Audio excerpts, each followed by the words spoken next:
ஆண்டவரும் உலக ரட்சகரும் ஆகிய இயேசு கிறிஸ்துவ நாமத்தில் வாழ்த்துக்கள்.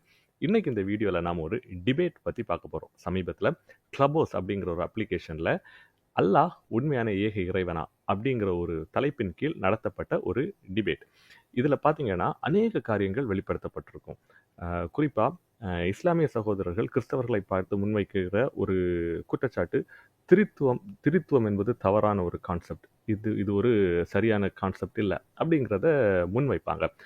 ஆனால் இந்த வீடியோவில் பார்த்தீங்கன்னா ஏகத்துவம் அப்படின்ட்டு இஸ்லாமிய சகோதரர்கள் சொல்கிற அந்த விஷயத்தில் எவ்வளோ பெரிய பிரச்சனைகள் இருக்குது அப்படிங்கிற விஷயம் எல்லாம் தெளிவாக இங்கே சொல்லப்பட்டிருக்கு. அதனால குறிப்பாக கிறிஸ்தவர்கள் இதை பார்த்து நீங்கள் அப்பாலஜெட்டிக் ஊழியத்தில் இருந்தீங்கன்னா, அதாவது விசுவாச தற்காப்பு ஊழியங்கள் இருக்கிறவர்களுக்கும் மற்றவர்களுக்கும் இது மிகப்பெரிய பிரயோஜனமாக அமையும். நீங்கள் இதை கண்டிப்பாக கடைசி வரைக்கும் பாருங்கள். நம்முடைய கர்த்தராகிய இயேசு கிறிஸ்துவின் கிருபையும் சமாதானமும் உங்கள் அனைவரோடும் இருப்பதாக. ஆண்டவராகிய இயேசு கிறிஸ்துவின் பரிசுத்தமுள்ள நாமம் மகிமைப்படுவதாக. இப்போ என் கூட விவாதத்துக்கு வந்திருக்கக்கூடியவர் யாருன்னு கேட்டீங்கன்னா, மகதீர் அப்படிங்கிறதான ஒரு இஸ்லாமிய சகோதரர். இவர் தான் என்னை விவாதத்துக்கு என்னை அழைப்புதல் விடுத்திருந்தார். ஒரு சகோதரர் மூலமாகவும் பின்பு என்னிடத்தில் நேரடியாகவும் விவாதத்தினுடைய அழைப்பு விட்டிருந்தார். அதன் அடிப்படையில் அந்த அழைப்பை ஏற்றுக்கொண்டுதான் ஒரு தலைப்பு தீர்மானிக்கப்பட்டது. அதாவது தௌஹீத், இஸ்லாமியர்கள் கூறக்கூடியதான இந்த இறை கொள்கை சம்பந்தப்பட்டதான விஷயம்.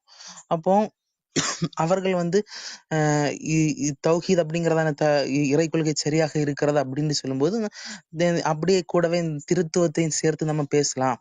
உங்களோட திருத்துவத்தின் மீது ஏதாவது கேள்விகளோ வாதங்களோ இருந்தால் அதையும் நம்ம சேர்த்து பேசலாம்னு நான் ஏற்கனவே சொல்லியிருந்தேன். அப்படி தலைப்பு ஈக்குவலாக தான் கொடுக்கப்பட்டது. ஆனால் அந்த தலைப்பை இவர்தான், மகதீர் பிரதர் தான் நிராகரித்து, வேண்டாம், நீங்க ஒன் சைடாட்டை பேசிக்கோங்க, அதாவது தௌஹீது விஷயத்த நீங்களே பேசிக்கோங்க, நான் அதுக்கு மறுப்பு சொல்றேன், அதையே நம்ம விவாதமாட்டு வைத்துக் கொள்ளலாம் அப்படின்னு இந்த ஒரு ஆப்ஷன் கொடுத்தது இந்த மகதீர் பிரதர் தான். அதன் அடிப்படையில தான் விவாதம் ஆரம்பிக்கிறதே தவிர அவரை ஏமாற்றி கொண்டு நம்ம விவாதம் ஆரம்பிக்கிறதாட்டு தயவு செய்து யாரும் எடுத்துக்கொள்ளக்கூடாது. அதுக்கு மட்டும்தான் இந்த இன்ட்ரோடக்ஷனை நான் கொடுத்துக் கொள்கிறேன். அவர் மகதீர் பிரதர் விடுத்த அழைப்பின் பேர்ல அந்த அழைப்பை ஏற்றுக்கொண்டு இந்த விவாதம் நடக்கிறது என்பதை தெரிவித்துக் கொள்கிறேன். இந்த விவாதத்தினுடைய தலைப்பு அல்லாஹ் உண்மையான ஏக இறைவனா அப்படிங்கிறதாகும். சரி, இதுதான் நான் சொல்லக்கூடியதான் இந்த இன்ட்ரோடக்ஷன்.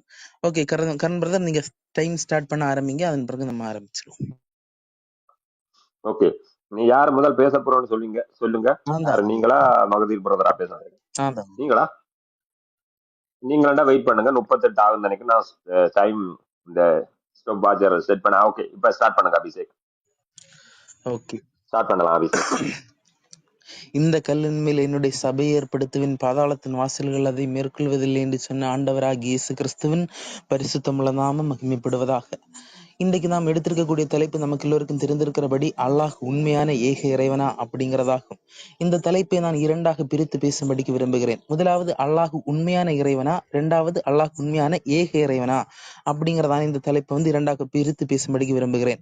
முதலாவது அல்லாஹ் உண்மையான இறைவனா அப்படிங்கிறதான இந்த விஷயத்தை நாம் பார்க்கும் பொழுது நிச்சயமாக உண்மையான இறைவன் கிடையாது. அல்லாஹ் ஒரு பேகன் காட் அப்படிங்கிறதான ஒரு விஷயத்தை நாம் பார்க்க முடியும். இந்த அல்லாஹ் ஒரு பேகன் காட் அப்படிங்கிறதான விஷயத்தை நாம் புரிந்து கொள்ள வேண்டுமானால், இஸ்லாம் என்கிறதான இந்த மார்க்கம் எப்படி தோன்றப்பட்டது அப்படிங்கிறதான விஷயத்தை நாம் பார்க்க வேண்டும். கிறிஸ்துவுக்கு பின்பு 7ஆம் நூற்றாண்டில் ஆரம்பிக்கப்பட்ட ஒரு மார்க்கம் தான் முகமது என்கிற மனிதரால் ஆரம்பிக்கப்பட்ட ஒரு மார்க்கம் தான் இஸ்லாம் என்கிறதான மார்க்கம். இந்த இஸ்லாம் என்கிற மார்க்கம் ஆரம்பிக்கப்படக்கூடிய அந்த காலகட்டத்தில் பரவலாக அந்த இடத்தில் 3 மார்க்கங்கள் காணப்பட்டது. முதலாவது யூத மார்க்கம், இரண்டாவது கிறிஸ்தவ மார்க்கம், மூன்றாவது இந்த 2 மார்க்கத்துக்கும் சம்பந்தமே இல்லாதான குறைஷிகளுடைய ஒரு மார்க்கம் காணப்பட்டிருந்தது. இப்போ இதை எப்படி நான் பேகன் காடு அல்லாஹ் பேகன் காடுன்னு நான் எப்படி சொல்கிறேன் அப்படின்னு கேட்டீங்கன்னா, இந்த இஸ்லாமுடைய ஆதாரமாக்கி இந்த குரானை நீங்கள் ஆராய்ந்து பார்த்தீர்களானால், குரானில் யூதர்களுடைய கதைகள் சில மாற்றத்துக்கு உட்படுத்தி குரானில் காணப்படும், கிறிஸ்தவர்களுடைய கதைகள் சில மாற்றத்துக்கு உட்படுத்தி குரானில் காணப்படும். அதன் பிறகு இந்த 2 மார்க்கத்துக்கு சம்பந்தமே இல்லாத குறைஷிகளுடைய ஆராதனை முறைமைகளும் இஸ்லாமிய மார்க்கத்துக்குள் காணப்படும், குரானுக்குள் காணப்படும். அப்போ அதாவது இது தேவன் பைபிள் இறைவன் சொல்லாத சில ஆராதனை முறைமைகளை அவர்கள் தனியாக, அதாவது குரோஷிகள் தனியாக கடைபிடித்து வந்தார்கள் அப்படிங்கிற விஷயத்தை பார்க்க முடியும். இந்த குரோஷிகளுடைய ஆராதனை முறைமைகளை இஸ்லாமிய மார்க்கம் அல்லது குரான் கூறக்கூடிய இறைவன் அங்கீகரித்திருக்கிறார். அப்படிங்கிற போது அல்லாஹ் ஒரு பேகன் காட் அப்படிங்கிறதை நம்மால் புரிந்து கொள்ள முடியும். இதை நான் சில ஆதாரங்களுடன் சொல்லும்படிக்கு விரும்புகிறேன். இந்த டிபேட் என்கிறது ஒரு குறிப்பிட்ட நேர எல்லை அளவுக்கு உட்பட்டு இருக்கிற அப்படின்னா எல்லா ஆதாரத்தையும் நம்மால் கொடுக்க முடியாது. எல்லாத்துக்கும் ஒரு சாம்பிள் எவிடன்ஸை மட்டும் நான் கொடுத்து விட்டு செல்லும்படிக்கு விரும்புகிறேன். அப்போ இது வந்து இந்த குறைஷிகளுடைய மார்க்கத்தில் காணப்படக்கூடிய விஷயம் என்னன்னு கேட்டீங்கன்னா, முதலாவது இந்த காபா என்கிறதான இந்த ஆலயம். இந்த ஆலயம் வந்து கிறிஸ்தவர்களுடைய இறை இல்லம் கிடையாது. கிறிஸ்தவர்களுக்கு இதை ஆராதிக்க மாட்டார்கள். அப்படி தேவன் கட்டளை கொடுக்கவும் இல்லை. யூதர்கள் இதை வணங்கவும் இல்லை. யூதர்கள் இதை வந்து ஆராதிக்க வேண்டும் என்று தேவன் எங்கேயும் கட்டளை கொடுக்கவில்லை. இந்த காபா என்கிறதான இந்த ஆலயம் யாருடையதுன்னு கேட்டீங்கன்னா, குறைஷி என்கிறதான ஒரு கோத்திரத்தினர் அவர்களுடைய ஒரு ஆராதனை முறைமையாக காணப்பட்டது. அவர்களுடைய அந்த ஆராதனை முறைமை தான் அந்த ஆராதனை செய்யக்கூடிய அந்த இல்லத்தை தான், அந்த ஆலயத்தை தான் இன்றைக்கு இஸ்லாமியர்கள் தங்களுடைய வழிபாட்டு முறையாக அவர்கள் வைத்திருக்கிறார்கள். இது இஸ்லாமியர்களுடைய மொழிநடையில் பேச போனால் ப்ரீ இஸ்லாமிக் பீரியட், இஸ்லாத்துக்கு முந்தைய காலத்தில் அவர்களுடைய பேகன்ஸ் ஆராதனை முறைமையாக தான் இந்த காபா என்கிறதான இல்லம் காணப்பட்டது அப்படிங்கிற விஷயத்தை புரிந்து கொள்ள முடியும். இதற்கு நான் இது இஸ்லாமிய கிரந்தத்திலிருந்து ஒரு எவிடன்ஸ் தரும்படிக்கு விரும்புகிறேன். நீங்கள் வேணா போய் படித்துக் கொள்ளலாம். அல் பிதாயா வல் நிஹாயா அப்படிங்கிறதான இப்னு கதீர் எழுதியதான புஸ்தகம், முகமது நபியை பற்றியதான வாழ்க்கை வரலாறு, பாகம் 5, பக்கம் 250 முதல் 252 வரைக்கும். அடுத்து அஹமது ஹதீஸ் 14597. இந்த சம்பவம், இந்த இடங்கள்ல வந்து ப்ரீ இஸ்லாமிக் பீரியட்ல இது இவர்களுடைய ஆராதனை முறைமையாக இருந்தது அப்படிங்கிறது, குறைஷிகளுடைய ஆராதனை முறைமையாக இருந்தது அப்படிங்கிறது மிக தெளிவாக பார்க்க முடியும். மட்டுமல்ல, இது அவங்களுடைய இன்னொரு ஆராதனை முறைமை என்னன்னு கேட்டீங்கன்னா, சபா மர்வாங்கிறதான அந்த ஓட்டம், அந்த மலைகளுக்கு சுற்றி இவங்க இன்னைக்கு ஓடுவாங்க இல்லையா, இந்த ஆராதனை முறைமை, இந்த ஆராதனை முறைமை யூதர்கள் எங்கேயுமே கடைபிடிக்கவில்லை, கிறிஸ்தவர்கள் எங்கேயுமே கடைபிடிக்கவில்லை. அப்போ இந்த ஆராதனை முறைமை யார் கடைபிடித்தாங்க அப்படின்னு கேட்டீங்கன்னா, குறைஷிகள் என்கிறதான ஒரு வர்க்கத்தினர் இந்த ஆராதனை முறைமை கடைபிடித்தார்கள் என்பது இஸ்லாமிய கிரந்தங்களிலிருந்து நாம் பார்க்க முடியும். இந்த குறைஷிகளுடைய சிலவர்கள் இந்த இஸ்லாம் என்கிற மார்க்கம், இந்த 3 மார்க்கங்கள் இந்த கலவையாக தயாரிக்கப்பட்ட இந்த இஸ்லாம் என்கிற மார்க்கத்தில் இந்த குறைஷிகள் சிலர், இந்த ஆராதனை கடைபிடித்த சிலர் வந்து இஸ்லாமிய மார்க்கத்தை ஏற்றுக்கொண்ட பிறகு இந்த ஆராதனை முறைமை வெறுக்கக்கூடியவர்களாக காணப்பட்டார்கள். புகாரி ஹதீஸ் 1648 இந்த ஹதீஸ்ல நாம் பார்க்கும் பொழுது, ஆசிம் அப்படிங்கிறதான ஒரு சகாபி அனஸ் இப்னு மாலிக் அப்படிங்கிறதான ஒரு சகாபியிடம் கேட்கிறார், நீங்கள் வந்து இந்த சபா மர்வாக்கிடையே ஓடுகிறதை வெறுக்கக்கூடியவர்களாக இருந்தீர்களா அப்படின்னு கேட்கும் பொழுது, அனஸ் இப்னு மாலிக் என்ன சொல்கிறாருன்னா, ஆமா, நான் வெறுக்கக்கூடியவனாக தான் இருந்தேன். குர்ஆனுடைய 2வது அத்தியாயம் 158ஆம் வசனம் இறக்கப்படும் வரையில் நான் இதை வெறுக்கக்கூடியவனாக இருந்தேன். காரணம் என்னன்னு கேட்டீங்கன்னா, அவங்களுக்கே தெரியுது இது ஒரு பேகன்ஸ் ஆராதனை முறைமை அப்படிங்கிறது. காரணம் என்னன்னு கேட்டீங்கன்னா, அவர்கள் இந்த சபா மர்வாங்கிறதான இந்த ஆராதனை முறைமை அவங்க எப்படி கடைபிடித்தார்கள் அப்படின்னு கேட்டீங்கன்னா, அவர்களுக்கு வந்து 2 சிலைகள் காணப்பட்டது. இசாபு நாயிலா அப்படிங்கிறதான ஒரு 2 சிலைகள் காணப்பட்டது. இந்த 2 சிலைகளுக்காக அவங்க குறைஷிகள் என்ன பண்ணுவாங்கன்னா, இக்ராம் அணிந்து கொண்டு இந்த சபா மர்வாக்கிடையே வலம் வருவார்கள். இதுதான் அவங்களுடைய ஒரு ஆராதனை முறைமையாக காணப்பட்டது. இது ஒரு பேகன்ஸ் ஆராதனை முறைமை. இந்த ஆராதனை முறைமை இஸ்லாம் கூறக்கூடிய இறைவன் வந்து அங்கீகரித்திருக்கிறார், குர்ஆனில் அங்கீகரித்திருக்கிறார்ங்கிற விஷயத்தை பார்க்கும்போது இந்த செய்தி சஹீஹ் முஸ்லிம் 2446 இந்த ஹதீஸ்ல இந்த செய்தி வந்து காணப்படுகிறது. அப்போ இதுல இருந்து நம்மால் புரிந்து கொள்ளக்கூடிய விஷயம் என்ன, பேகன் ஆராதனை முறைமை அங்கீகரித்தவர் யாருன்னு கேட்டீங்கன்னா, ஒரு பேகன் காட் அப்படிங்கிற விஷயத்தை நம்மால் புரிந்து கொள்ள முடியும். இந்த ஆராதனை முறைமையை தேவன் எங்கேயுமே பைபிள் இறைவன் எங்கேயுமே அனுமதிக்கவில்லை. இப்போ நம்ம அடுத்து 2வது விஷயத்துக்கு வருவோம். அல்லாஹ் உண்மையான ஏக இறைவனா அப்படிங்கிறதான விஷயத்துக்குள்ளே வருவோம். இப்போ கரண் பிரதர் ஒரு 13 நிமிஷம் எனக்கு ஒரு முன்கூட்டி ஒரு தகவல் சொல்லிக்கோங்க. ஓகே, இப்போ அல்லாஹ் உண்மையான ஏக இறைவனா, இவங்க சொல்லக்கூடிய காலங்காலமாக சொல்லிக் கொண்டிருக்கக்கூடிய ஏகத்துவம், அல்லாஹ் ஒருவன் தான் அப்படின்னு சொல்லிட்டு இவங்க சொல்லிட்டு இருப்பாங்க இல்லையா, அந்த விஷயம் உண்மையானதான குர்ஆன் அடிப்படையில் உண்மையாக காணப்படுகிறதா அப்படிங்கிறதான விஷயத்தை நம்ம இப்ப பார்ப்போம். குர்ஆனுடைய 24வது அத்தியாயம் 35ஆம் வசனம்.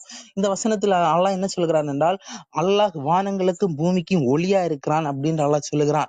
இப்ப இந்த ஒளியா இருக்கிறான்ங்கிற வார்த்தைக்கு வந்து அரபில் கொடுக்கப்பட்ட வார்த்தை நூர் அப்படிங்கிறதான வார்த்தை கொடுக்கப்படுகிறது. இந்த நூர் என்கிற வார்த்தை குறித்து இஸ்லாமியர்கள் பொதுவாக குர்ஆனில் ஒரு அறிவியல் காணப்படுகிறது, அறிவியல் உண்மை காணப்படுகிறது அப்படிங்கிறதுக்காக மேற்கோள் காட்டுவாங்க. என்னன்னு கேட்டீங்கன்னா, குர்ஆனுடைய 71ஆம் அத்தியாயம் 16ஆம் வசனத்தில் அந்த வசனம் என்ன சொல்கிறதுன்னா, இன்னும் அவற்றில் சந்திரனை பிரகாசமாகவும் சூரியனை ஒளி விளக்காகவும் ஆக்கி இருக்கிறான் அப்படின்னு சொல்லிட்டு இந்த வசனம் சொல்கிறது. அதாவது இந்த சூரியனை பிரகாசமாகவும் சந்திரனை ஒளி விளக்காகவும் அப்படின்னு சொல்லக்கூடிய, அப்படி சந்திரனுக்குரிய ஒளியை குறிக்கக்கூடிய இடத்துல நூர் அப்படிங்கிறதான வார்த்தை பயன்படுத்தப்பட்டிருக்கிறது. சூரியனுக்குரிய ஒளிக்கு வந்து சிராஜ் அப்படிங்கிறதான வார்த்தை பயன்படுத்தப்பட்டிருக்கிறது. இதுல முக்கியமா கவனிக்க வேண்டிய விஷயம் என்னன்னு கேட்டீங்கன்னா, குர்ஆன் வந்து நூர் அப்படிங்கிற வார்த்தையினுடைய அர்த்தம் என்னன்னு கேட்டீங்கன்னா, பிரதிபலிக்கக்கூடிய ஒளி, அது வேறொன்றிலிருந்து எடுக்கப்பட்டு பிரதிபலிக்கக்கூடிய ஒளி அப்படிங்கிறதுக்காக நூர் அப்படிங்கிற வார்த்தை பயன்படுத்துவாங்கன்னு சொல்லிட்டு குர்ஆன் அறிவியல் காணப்படுகிறது என்று சொல்லி நிறைய இஸ்லாமியர்கள் வந்து டாக்டர் ஜாகிர் நாயிக் உள்பட வந்து பேசக்கூடிய விஷயத்தை நம்ம பார்த்திருக்கிறோம்.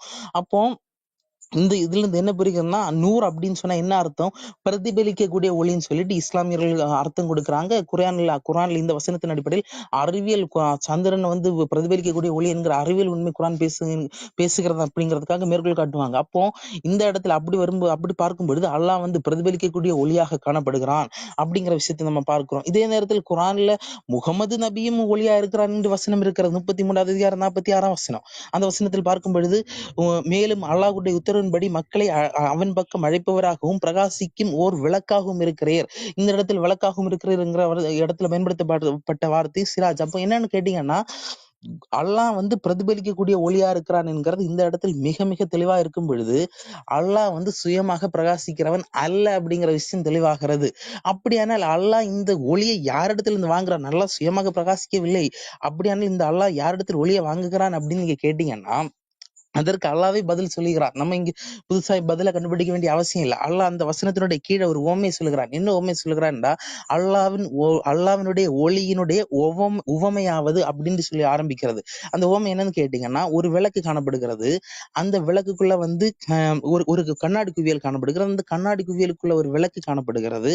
அந்த விளக்குல இது இலைட்டு எரியுது. அந்த எரியவுக்கு காரணம் என்னன்னு கேட்டீங்கன்னா, பாக்கியம் பெற்றதான ஜைத்தூன் மரம் அப்படிங்கிறது, அதாவது ஒலிவ மரத்திலிருந்து வரக்கூடிய எண்ணெயினால் இந்த விளக்கு வந்து எரிகிறது. அந்த எரியக்கூடிய அந்த வெளிச்சம் மட்டும்தான் அல்லாஹ் அப்படின்னு சொல்லிட்டு குர்ஆனுடைய 24வது அதிகாரம் 35ஆம் வசனத்தில் அல்லாஹ் வந்து விளக்கம் கொடுக்கக்கூடிய விஷயத்தை பார்க்க முடியும். அப்போ இங்க முக்கியமான கேள்வி என்னன்னு நீங்க கேட்டீங்கன்னா, அல்லாஹ் வந்து பிரதிபலிக்கக்கூடிய ஒளி, சுயமாக பிரகாசிக்கக்கூடியவன் அல்ல.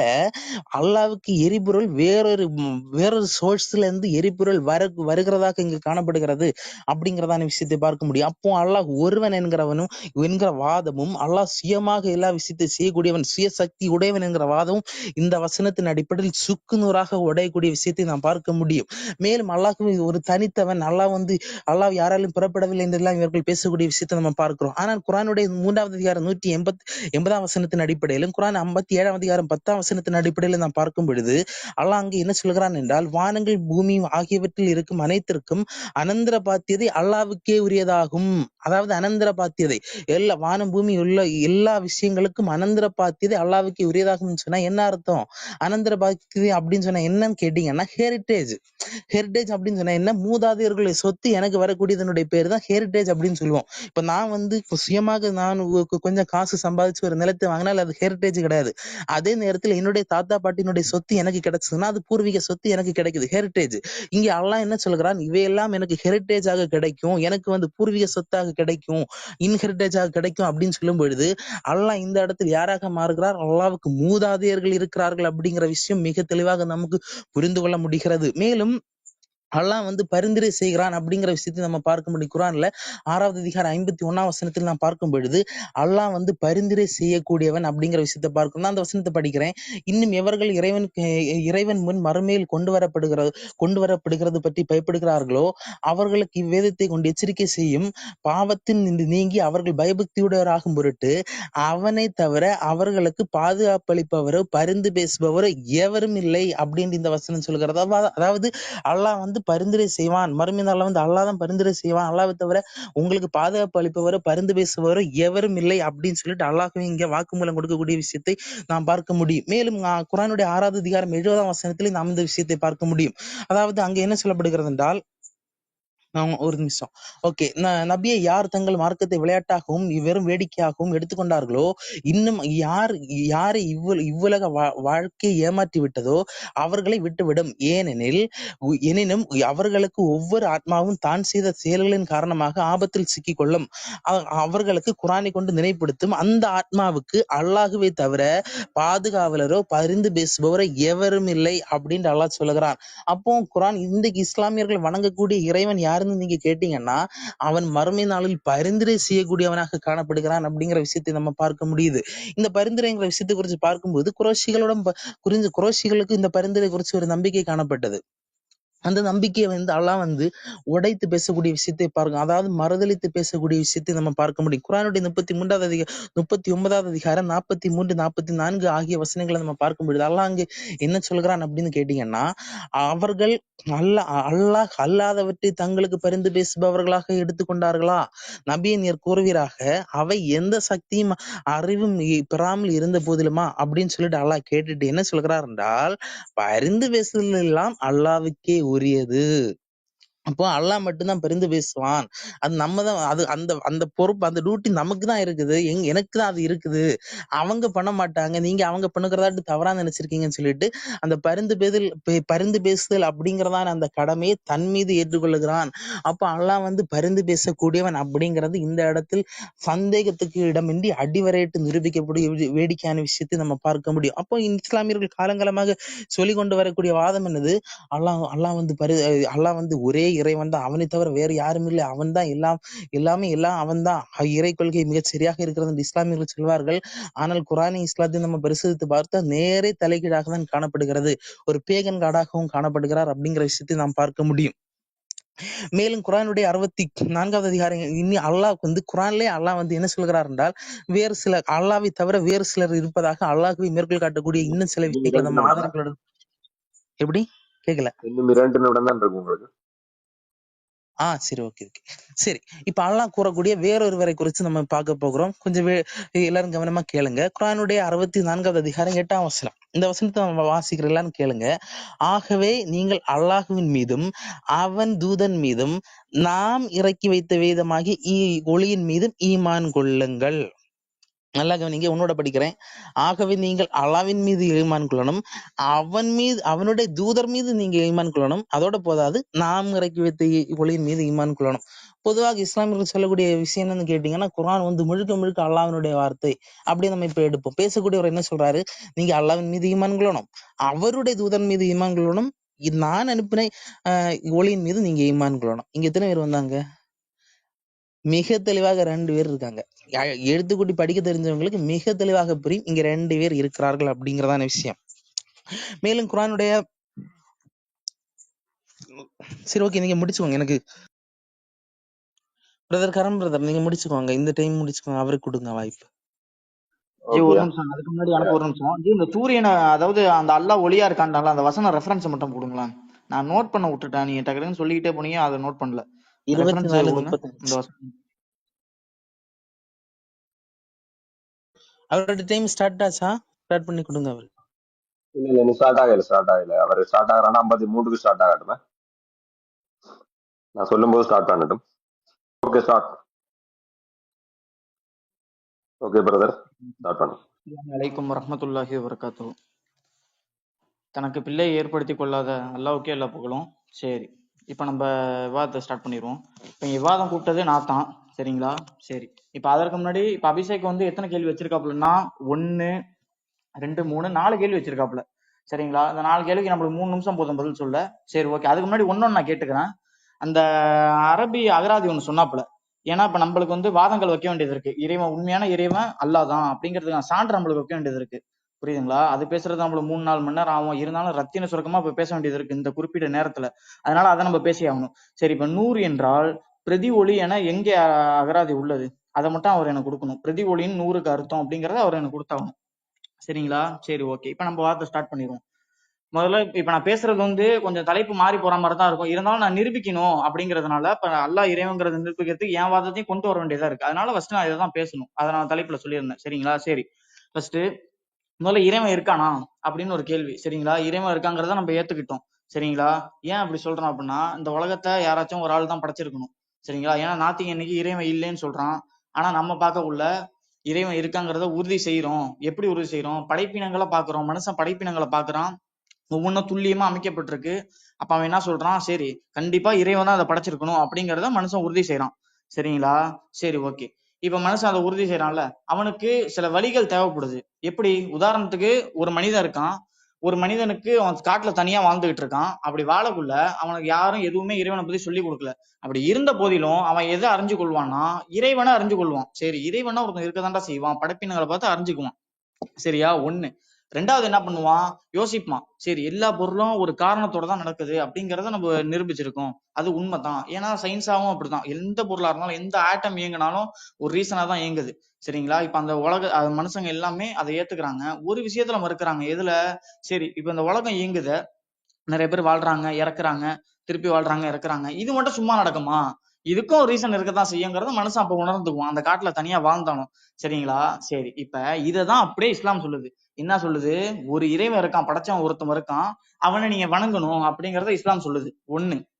ரெண்டாவது சொல்லுது, அவன் ஒரு காரணத்தினால தான் இருக்கும் அப்படின்னு நம்ம யோசிக்கிறான் இல்லையா? அவனுக்கு இறை பணி எதுவுமே போகாம இறைவனை பத்தி தெரியாம தன்னுடைய பகுத்தறிவு மூலமா யோசிக்கிறான்ல, அதையும் இஸ்லாம் சொல்லுது. உங்களை படைச்சதுக்கான காரணமும் இருக்கு. ஒரு இடத்துல மனிதர்களையும் ஜின்களையும் என்னை வணங்குவதற்காக தவிர வேற எதற்கும் படைக்கவில்லை அப்படின்னு இறைவன் சொல்றான். ஒண்ணு. ரெண்டாவது அப்படியே கீழே வந்தோம்னா, ரெண்டாவது என்ன சொல்றான்? இதன் மூலமா உங்களை சோதிப்பான், இதுல யார் நல்லவங்க கெட்டவங்கன்னு சோதிப்பான்ட்டு. இதுல நான் இன்னொரு கேள்வி கூடுதலா வச்சிடறேன். பைபிள்ல இறைவன் எதனால படைக்கப்பட்டான், அதாவது இந்த உலகத்தை இறைவன் எதனால, ஏன்னா நாத்திகர்கள் அதிகம் கேட்கக்கூடிய கேள்வி இதுதான். இது முக்கியமான கேள்வியும், மார்க்கத்துக்கு முக்கியமான கேள்வி இது. அவங்க கேட்டாலும் கேட்கலன்னாலும் இதை ஒரு இடத்துக்கு வரணும்னு சொன்னா அது என்ன நோக்கங்கிறத தெளிவுபடுத்தணும். அப்ப நான் இதை ஒரு கேள்வியா ஒண்ணு வச்சுக்கிறேன். பைபிள்ல இருந்து எதுக்காண்டி உலகம் படைக்கப்பட்டுச்சு அப்படிங்கறத பைபிள் வசனத்தோட அவர் அபிஷேகம் காட்டணும். சரிங்களா? அதை ஒண்ணு ஞாபகம் வச்சுக்கிறேன். சரி, ஓகே. இப்ப அடுத்து எங்களுடைய வேதம் குர்ஆனை நாங்க நம்புறோம். ஏன் அப்படி நம்புறோம் அப்படின்னா, குர்ஆன்ல ஏகப்பட்ட சான்று இருக்கு. என்ன சான்று? இப்ப நான் அறிவியல் சான்று அது மாதிரி சொல்ல போறது இல்ல. நார்மலாவே கொஞ்சம் யோசிச்சோம்னா அதோட பாதுகாக்கப்பட்ட முறை அதை பத்தியே நிறைய சான்று இருக்கு. கிறிஸ்தவர்கள் எதுல வாதம் வைக்கிறாங்க அப்படின்னா, குர்ஆன் துவக்கப்படல, குர்ஆன் ஒழுங்கா இல்ல, அதெல்லாம் வரலாற்று புறம்னு ஆதாரம் இல்ல அப்படிங்கிற மாதிரி வாதம் வைக்கிறாங்க. அப்ப நம்ம என்ன சொல்றோம்? இதுவே ஒரு ஆதாரம் தான் அப்படிங்கறத நம்ம சொல்றோம். அதுக்கு முன்னாடி இன்னொரு வசனத்தை நான் காட்டிக்கிறேன். மனுஷன் கேட்கறான், என்ன கேட்கறான்னா, படைச்சவன் நாங்க திருப்பியும் மண்ணோட மண்ணாக மக்கி போனாலும் எழுப்பப்படுவோமா அப்படின்னு கேட்கறான். அப்ப அதுக்கு இறைவன் பதில் சொல்றான், இவங்க எந்த பொருளும் இல்லாதப்ப யாரு கொண்டு வந்தாலோ அதே மாதிரி மறுமையிலே கொண்டு வருவான் அப்படிங்கிற ஒரே ஒரு வார்த்தையில சொல்றான். சரி, அப்ப அந்த மாதிரி பார்த்தோம்னு சொன்னா அப்ப நம்ம யோசிக்க தோணுது, இதுக்கு முன்னாடி எந்த பொருளாவும் இல்லாமல இருந்தோம், அப்ப நம்மள யாரு கொண்டு வந்தா? அப்ப அதே மாதிரி இறைவன் கண்டிப்பா கொண்டு வந்துருவான். எதுவுமே இல்லாம நம்மள ஒருத்தன் கொண்டு வந்தான்னா அதே மாதிரி கொண்டு வந்துருவாங்க. இங்க ஒரு தர்க்கவியலான ஒரு சூழ்நிலையிலே குர்ஆன் ஏற்படுத்துது இந்த ஒரு காரணம். சரிங்களா? இது ஒண்ணாச்சா? சரி, இப்ப சில பேர் என்ன விமர்சனம் வைக்கிறாங்க, அல்லாஹ்க்கு பேர் இல்ல அப்படின்னு ஒரு விமர்சனம் வைக்கிறாங்க. ஏன் இறைவனுக்கு பேர் இல்லாம உங்க இதுல இருக்கு, எங்க இதுல யெகோவா தேவன் பேர் இருக்கு அப்படிங்கிறாங்க. இப்ப அதுக்கும் இஸ்லாத்தை நம்ம ஆராய்ச்சி பண்ணணும்னு சொன்னா அதுக்கும் மிக தெளிவான சான்று கிடைக்குது. என்ன கிடைக்குது? இறைவனுக்கு ஏன் பேர் இல்ல? இறைவனா என்ன அர்த்தம்? படைப்பாளன். இதுதான் இறைவனோட அர்த்தம். புரியுதுங்களா? எல்லாத்தையும் ஆள்றவன் படைப்பாளன், எல்லாமே இறைவனுக்கு அடங்கும். இப்ப இறைவனுக்கு தனியா பேர் இருக்கணும்னு தேவையில்லை. ஏன் அப்படின்னா, ஒரு பொருள் இருக்கு, உதாரணத்துக்கு பல பொருள்கள் தனக்கு இணையா இருக்குன்னா அந்த பொருளை அடையாளப்படுத்துறதுக்கு தான் ஒரு பேரு தேவை, ஒரு அட்ரஸ் தேவை அந்த பொருளை அடையாளப்படுத்துறதுக்கு. இங்க இறைவனே அடையாளமா இருக்கக்குள்ள அப்புறம் எதுக்கு இறைவனுக்கு பேர் தேவை? சில பேர் சொல்லுவாங்க, பல கடவுள் இருக்கு, அதுல உங்க இறைவன் பேர் நீங்க என்ன சொல்லுவீங்க அப்படிலாம் கேட்பாங்க. சரியா? இது கேள்வியே தவறான கேள்வி. ஏன்னா இருக்கிறது ஒரே ஒரு இறைவன் தான். சரியா? இருக்கிற இறைவன் ஒரே ஒரு இறைவன் தான். அப்படி இருக்கல எந்த இறைவன் எல்லாத்தையும் படைச்சானோ அந்த இறைவனை தான் நாங்க அல்லாஹ் இறைவன் அப்படின்னு அழைக்கிறோம். மத்தபடி மத்தவங்க இறைவனே கிடையாது. சரிங்களா? அதுக்காண்டி எங்க இறைவனுக்கு நாங்க தனியா ஒரு பேர் சூட்டிக்க முடியாது. சரியா? அதையே நம்ம பாத்துறோம். சரி, ஓகே. இப்ப அடுத்து வருவோம், குர்ஆன் துவக்கப்பட்டதுக்கு வருவோம். இப்ப சில பேர் சொல்லுவாங்க, என்னது அப்படின்னா, நீங்க குர்ஆன் பின்பற்றீங்களா ஹதீஸை பின்பற்றீங்களா அப்படிங்கிற மாதிரிலாம் வாதங்கள் வைப்பாங்க. எங்க நிலைப்பாடு நம்ம தெளிவா சொல்லிட்டோம். நம்ம குர்ஆன் ஹதீஸை பின்பற்றுறோம். ரெண்டுமே நம்மளுக்கு வகிதான். எந்த செய்தியும் நம்ம மறுக்க மாட்டோம். சரிங்களா? அதையும் தெளிவுபடுத்தணும். ஏன் மறுக்க மாட்டோம் அப்படின்னா, ரெண்டுமே வகி, ரெண்டுத்துக்கும் வேறுபாடு காட்ட மாட்டோம். எப்படி அப்படின்னா, உதாரணத்துக்கு குர்ஆன் இறைவனோட வார்த்தை. புரியுதுங்களா? குர்ஆனை இறைவன் இறக்குறான், அது நம்ம நம்பிக்கை, அதை நம்ம தெளிவுபடுத்துவோம், வரலாற்று ஆதாரபூர்வமா தெளிவுபடுத்துவோம். அடுத்து தூதரை பார்த்து இறைவன் சொல்றான், நபியே, இந்த வேதத்தை உண்மை விளக்குவதற்காகவே உண்மை நாம் அனுப்பியுள்ளோம், இந்த வேதத்தை விளக்குறதுக்காண்டி. இந்த தூதர் சுயமா எதுவும் பேசுறதில்ல, இவர் பேசுறதெல்லாம் வகிதான் அப்படிங்கிறதையும் இறைவன் தெளிவுபடுத்துறான். அப்ப அந்த ஹதீஸும் நம்மளுக்கு வகி ஆகுது. புரியுதுங்களா? அப்ப அந்த வகி ஆச்சுன்னு சொன்னா அப்ப அதுவும் நாங்க பின்பற்றதுக்கு தகுதியானது, அதை நாங்க எதுக்கும் வேறுபாடு காட்ட மாட்டோம். இருந்தாலும் குர்ஆனை நாங்க மேல தூக்குறது எதனால அப்படின்னா, அதற்கு விளக்க உரையா ஹதீஸ்கள் இருக்கிறதுனாலதான் குர்ஆனை வச்சு ஹதீஸை மதிப்பிடுறோமே தவிர ரெண்டுத்துக்கும் வேறுபாடு காட்டல. சரிங்களா? சரி, ஓகே. இப்ப அடுத்து குர்ஆன் தூக்கப்பட்டதுக்கு வருவோம். இப்ப சில பேர் என்ன வாதம் வைக்கிறாங்க கிறிஸ்தவர்கள்னா, உங்க அடிப்படையே தப்பா இருக்கு, நீங்க உங்க வரலாற்று எல்லாம் சரியா இல்ல, நீங்க குர்ஆன்லாம் தூக்கப்பட்டதெல்லாம் சரியில்லை, நிறைய வசனம் காணா போச்சு, என்ன பண்ணான்னு தொகுத்தாங்க அப்படின்லாம் சொல்றாங்க.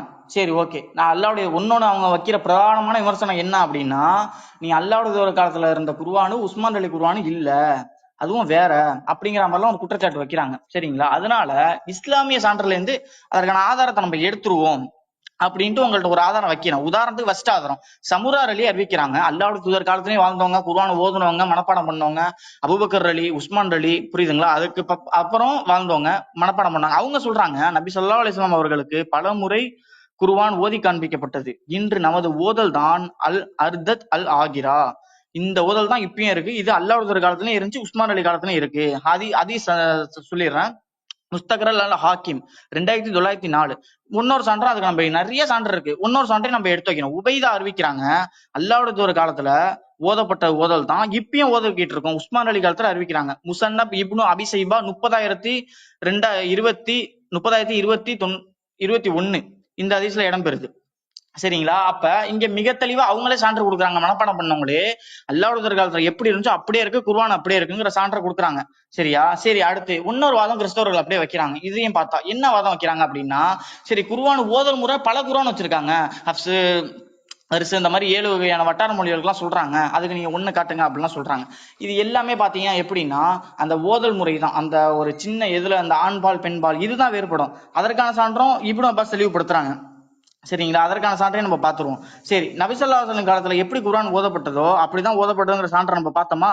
சரி, இப்ப அடுத்து அப்படியே கீழே வருவோம். இப்ப வட்டார மொழி வழக்கு இப்னு அப்பாஸ் சொல்றாரு, அந்த 7 அஃப்ருக்களும் ஒரே கருத்தை தான் பிரதிபலிக்கும், ஒரே கருத்து, எந்த மாற்றமும் கிடையாது. அந்த 7 மொழி இருந்தாலுமே எந்த மாற்றமும் எதுலயும் இல்ல அப்படிங்கிற மாதிரி செய்தி வருது. முஸ்லீம் 1490. சரிங்களா? இப்ப கிறிஸ்தவர்கள் இன்னொரு கதை கட்டுவாங்க. எப்படின்னா, குர்ஆன்ல மாற்றப்பட்ட எழுத்துக்கள் ஒவ்வொரு வட்டார மொழி வழக்கு ஓதுறாங்கல்ல, அது எப்படின்னு கேட்டீங்கன்னா 10,243 இது மாற்றம் ஏற்பட்டிருக்கு அப்படிங்கிறாங்க. சரிங்களா? ஆனா அது பெரிய கதையை அளந்து விட்டுருக்காங்க. மொத்தமே குர்ஆன்ல இந்த மாதிரி மாற்றி மாற்றி ஓதுன வட்டார மொழி வழக்கு 51 தான். அதையும் இனம் காட்டாங்க. சரிங்களா? சரி, ஓகே. அடுத்து இன்னொன்னு சொல்லுவாங்க. என்ன சொல்லுவாங்கன்னா, குர்ஆன் நீங்க எழுதிட்டு வரீங்கல்ல, அந்த எழுத்து முறையெல்லாம் அப்போ உள்ளதை இப்ப கொடுத்தா ஓத முடியாது அப்படின்லாம் சொல்லுவாங்க. இப்ப சீன் இங்க போட்டிருக்க ஒரு இடத்துல, அதுக்கு மேல இன்னொரு எழுத்தை உச்சரிக்கிறாங்க அப்படிங்கிற மாதிரிலாம் சொல்லுவாங்க. இதெல்லாம் தப்பா இருக்கு, எழுத்து பிழைகள் குர்ஆன்ல இருக்கு அப்படிம்பாங்க. ஆனா அப்படியானா அப்படி கிடையாது. ஏன் அப்படின்னா, இந்த வட்டார மொழி வழக்கு சொன்னேன் இல்லையா, அந்த குர்ஆன்ல இந்த ஓசைக்கு எப்படி ஓதணும், இந்த எழுத்தை எப்படி ஓதணும், இந்த அலிஃப்க்கு அப்புறம் என்ன வரணுங்கிறது அதுக்கு ஒரு புத்தகம், சீனுக்கு அடுத்த எழுத்து என்ன வரணுங்கிறதுக்கு அதுக்கு ஒரு புத்தகம், இந்த மாதிரி தனித்தனியா புத்தகம் இருக்கு. இதையும் தாண்டி இன்னொரு சொல்றேன், மேலும் எல்லா குர்ஆனையும் எரிச்சாலும் அதே மாதிரி கொண்டு வந்துடலாம், அந்த ஓசைப்படியே கொண்டு வந்துடலாம். சரிங்களா? அதுக்கு என்ன ஆதாரம் அப்படின்னா, இப்ப ஸ்வாதுன்னு ஒரு எழுத்து இருக்குன்னு வச்சுங்களேன், அதுக்கு மேல சீனு போடுவாங்க. ஏன் போடுவாங்க? அதோட உச்சரிப்பு கரெக்டான ஸ்வாது தான் அசல். ஆனா அந்த ஓசை வடிவில் அல்லாஹ் இப்படிதான் ஓதுனாங்க, அதனால கம்மியான சவுண்டை நீ யூஸ் பண்ணணுங்கிறதுக்காண்டி மேல சீனு போட்டு விடுவாங்க. இதுக்கும் தனியான புத்தகம் இருக்கு. சரிங்களா? இந்த மாதிரி புத்தகங்கள்லாம் இருக்கிறதுனால இப்ப மிக தெளிவான ஆதாரம் குர்ஆன் பாதுகாக்கப்பட்டது அப்படிங்கறத உறுதி செய்வோம். புரியுதுங்களா? இந்த மாதிரி ஒவ்வொரு இதுவும். அடுத்து பால்குடி சட்டம் வருவோம். அடுத்து கிறிஸ்தவர்கள் என்ன விமர்சனம் வைப்பாங்க அப்படின்னா, பால்குடி சட்டம் குர்ஆன்ல ஆயிஷா நபி சொல்றாங்க, பால்குடி சட்டம் நாங்க ஓதிக்கிட்டு இருந்தோம், அதுக்கப்புறம் ஒரு ஆடு தின்ட்டு போயிருச்சு அப்படிங்கிற மாதிரி சொல்றாங்க. சரி, ஆயிஷா நபி கொடுக்குற விளக்கத்தையும் ஒண்ணு பாத்துருவோம். ஆயிஷா நபி சொல்றாங்க, 10 முறை உறிஞ்சு பாலருந்தல் என்பது திடமாக குர்ஆனில் கூறப்பட்டிருந்தது, பின்னர் 5 முறை மாற்றப்பட்டது, பின்னர் நபி ஸல்லல்லாஹு அலைஹி வஸல்லம் இருக்கும் போதே அது எடுத்து காட்டப்பட்டது, எடுத்து மேல உயர்த்தப்பட்டது, இறைவனால ரிட்டன் வாங்கப்பட்டது. முஸன்னப் அப்துர் ரஸாக் 3928. புரியுதுங்களா? இந்த ஹதீஸ்ல ஆயிஷா நபியே தெளிவுபடுத்துறதையும் பாக்குறோம். அந்த செய்தி இப்னு மாஜாலையும் இருக்கு, அதையும் நீங்க பாத்துக்கலாம். சரியா? அப்ப நீங்க இதையும் பார்க்க முடியுது. அப்ப இந்த ஆயிஷா நபியா இருக்கட்டும், அடுத்து உமர் அலி கல்லறிக்கு வருவாங்க. கல்லறி தண்டனை இஸ்லாத்துல அதுக்கு தெளிவாவே ஆதாரம் இருக்கு. உமர் அலி தெளிவா சொல்றாங்க, இந்த வசனம் ஓதப்பட்டுச்சு, உயர்த்தப்பட்டதுன்னு சொல்றாங்க. அடுத்து திருப்பியும் சொல்றாங்க, குர்ஆன்ல நான் புதுசா மக்கள் உமர் குர்ஆனை அதிகப்படுத்திடுவாருன்னு சொல்லாம இருந்தேன்னு மக்கள் சொல்லாம இருந்தாங்கன்னா நான் குர்ஆன்ல அந்த கல்லறி இதை சேர்த்திருப்பேன் அப்படிங்கிறாங்க. அப்ப அல்லாஹ் அதையும் தெளிவுபடுத்துறாங்க, என்கிட்ட இருந்து இந்த செய்தி வந்திருக்கு விபச்சார குற்றத்திற்கு, அதை நீங்க எடுத்துங்கன்ட்டு. அதை நம்ம இப்பயும் சான்றாதான் எடுக்கிறோம். எப்படி ஆண் விபச்சாரம் பண்ணிட்டாங்கன்னு சொன்னா, ஆண் பெண்கள் விபச்சாரம் பண்ணிட்டாங்க, கல்யாணம் ஆவாதவங்க பண்ணிட்டாங்கன்னு சொன்னா கசையடி. புரியுதுங்களா?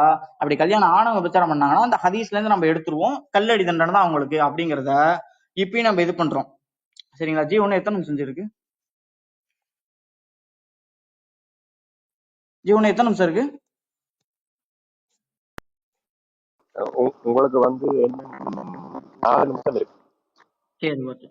இப்ப அடுத்த ஹதீஸ பத்தி பேசுவாங்க. ஹதீஸ்லாம் 200 வருஷம் கழிச்சு துவக்கப்பட்டது அப்படின்லாம் ஒரு கதை விடுவாங்க. ஆனா உண்மை அப்படியா? அப்படி கிடையாது. ஏன் அப்படி கிடையாது அப்படின்னா, ஹதீஸ்கள் எப்ப துவக்கப்படுது அப்படின்னா, உதாரணத்துக்கு அம்மார் இப்னு முனப்பிஹ்ங்கிற ஒருத்தர் இருக்காரு, அபூ ஹுரைரா மாணவர். புரியுதுங்களா? அவரே ஹதீஸ தொகுத்துட்டாரு. எந்த ஹதீஸ் அப்படின்னா, சஹீபத்துல் சாதிகா அப்படிங்கறத தொகுத்துட்டாரு. சரியா? அபூ ஹுரைரா மாணவர் சஹீஃபத்துல் சாதிகா அப்படிங்கறத தொகுத்துட்டாரு. சரி, முஅல்லக்ங்கிற ஒரு புத்தகத்தை அதே நூற்றாண்டுல ஹிஜ்ரி 50லயே ஹதீஸ் கிதாப தொகுத்துட்டாங்க அப்பயே. சரிங்களா? தலைப்பு வரையா இல்ல. அவங்க என்ன அந்த ஹதீஸ் சான்று காட்டுறாங்க, எனக்கும் அல்லாஹ்வோட தூதருக்கும் என்ன செய்தியோ அதை அப்படியே நாங்க தொகுத்தோம், இதுக்கு எந்த ஒரு திரையும் இல்ல அப்படிங்கிற மாதிரி ஒரு சான்றை பகிர்றாங்க. சரியா? இதையும் நம்ம ஆதாரமா பாக்குறோம். இப்ப அடுத்து அப்படியே வந்தோம்னா மௌதா மலிக்கு ஹிஜ்ரி 90ல இருந்து 150 கிட்ட எடப்பாடு தூக்கப்பட்டாச்சு. இது மட்டும் எப்படி தலைப்பு வாரியா தொகுத்தாங்க. சரிங்களா? ஒழுக்கு ஒரு பாடம், இந்த மாதிரி தலைப்பு வாரியா தொகுத்தது இது. இதுக்கப்புறமேல் தான் புகாரி முஸ்லீம்லாம் வருது. கிறிஸ்தவர்கள் என்ன சொல்றாங்க, ஹதீஸ்க்கெல்லாம் 200 வருஷங்கள் தான் தூக்கப்படுதுன்னு தவறான ஒரு இதை வைக்கிறாங்க. இது ஒரு 2 செய்தி தான் சொல்லியிருக்கேன். இது மாதிரி ஏகப்பட்ட சான்றுகள் என்னால எடுக்க முடியும், என்னால எடுத்து வரிசையா காட்ட முடியும். சரிங்களா? அப்ப இதுவும் முடிஞ்சு. இதுக்கும் இதுதான் பதிலு. ஹதீஸ் உடனே தூக்கப்பட்டது. ஆதாரபூர்வமான ஹதீஸ் எதா இருந்தாலும் நம்ம ஏத்துக்குவோம். எந்த ஹதீஸும் எதுக்கும் முரண்பட்டது இல்ல. சரிங்களா? அப்ப எல்லா செய்தியும் பாத்தீங்கன்னா அந்த 7 வட்டார மொழிகளுக்கும் நம்ம பதில் கொடுத்தாச்சு. சரிங்களா? சரி, இப்ப நம்ம அப்படியே இதுக்கு வருவோம்.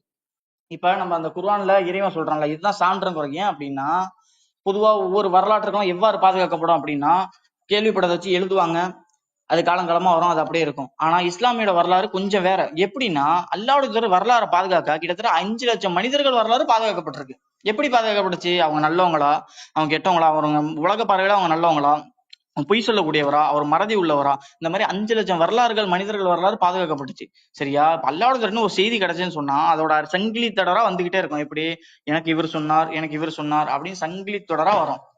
சரியா? அதுக்கப்புறம் அந்த புகாரிக்கு வரும். உதாரணத்துக்கு ஒரு புகாரி ஒரு கிதாப் எடுத்துக்கும்.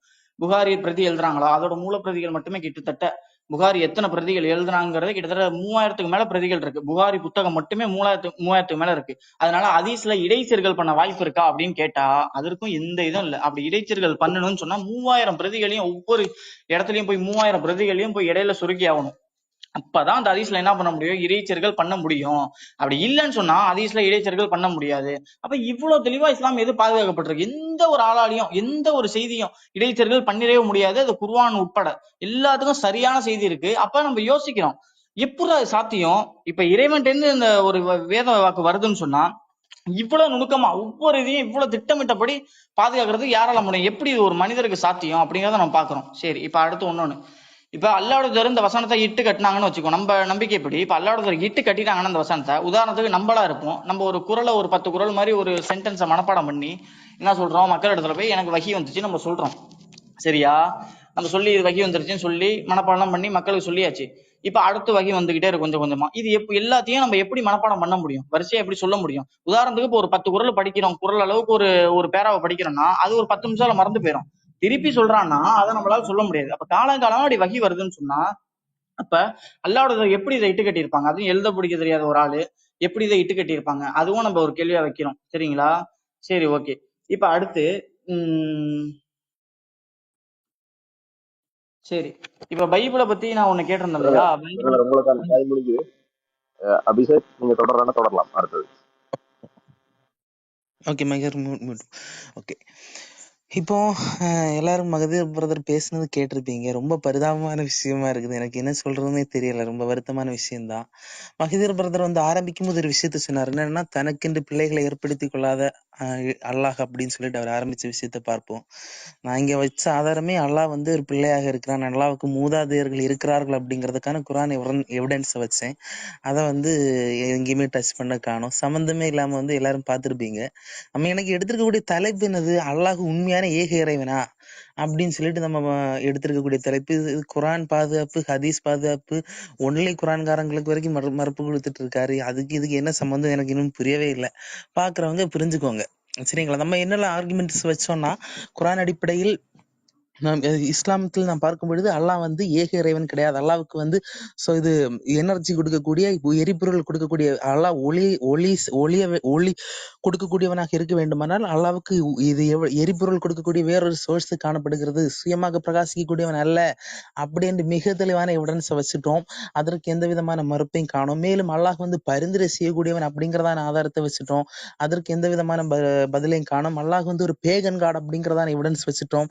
பேகன் ஆராதனை முறைமைகளை இஸ்லாம் வந்து அடாப்ஷன் பண்ணி இருக்கிறது. இஸ்லாம் வந்து அல்லாஹ் வந்து அங்கீகரித்திருக்கிறான். அல்லாஹ் அப்படி ஒரு பேகன் காடாக இருக்க முடியும் அப்படிங்கிறதுக்கான ஆதாரத்தை வச்சுட்டோம். எந்த விதமான பதிலையும் காணும். சம்மந்தம் இல்லாம குரான் தொகுப்பு குறித்து எதெல்லாம் விஷயங்கள் பேசிட்டு இருக்கிறாரு. அதுக்கும் தலைப்புக்கு என்ன சம்பந்தம்னு எனக்கு இன்னும் சத்தியமா புரியவே இல்லை. சரி, அப்ப இந்த டிபேட் வந்து சீக்கிரம் முடியும் அப்படிங்கிறதா நான் நினைக்கிறேன். நான் ஏற்கனவே நினைச்சது நிறைய டைம் எடுக்கும், ஏன்னா நிறைய ரெஃபியூட்டேஷன் பண்ணுவார், நம்மளும் ரெஃபியூட்டேஷன் பண்ணணும் அப்படின்னு சொல்லி நினைச்சிட்டு இருந்தேன். ஆனா இது விவாதம் வந்து போற போக்கு பார்த்தா இன்னும் கொஞ்சம் நேரத்துல முடியும்னு நினைக்கிறேன். சரி, ஓகே, நம்ம அடுத்தடுத்த ஆதாரங்களை நம்ம பார்ப்போம். குரானுடைய ஏற்கனவே நான் வாசிச்ச வசனத்திலிருந்து கண்டினியூஷனா படிக்கிறேன். குரானுடைய 64வது அதிகாரம் 8ஆம் வசனத்தில் பார்க்கும்பொழுது அல்லாஹ் தன்னை குறித்து அல்லாஹ் வந்து குரான்ல சொல்லும்பொழுது என்ன சொல்லுகிறார்னா, தன்னை விட வேறொருவர் காணப்படுகிறார்ங்கிறதை மிக தெளிவாக சொல்லுகிறார்.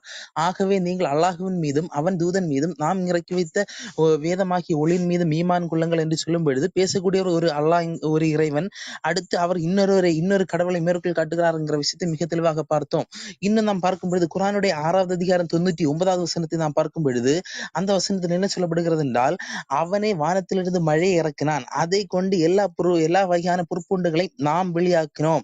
அதாவது மழை இறக்கக்கூடிய ஒருவர், அதை கொண்டு அந்த இறக்கப்பட்ட அந்த மழையை கொண்டு புற்புண்டுகளை வெளியாக்கக்கூடிய வேறொருவர் அப்படின்ட்டு மிக தெளிவாக இந்த வசனத்தில் சொல்லுகிறது.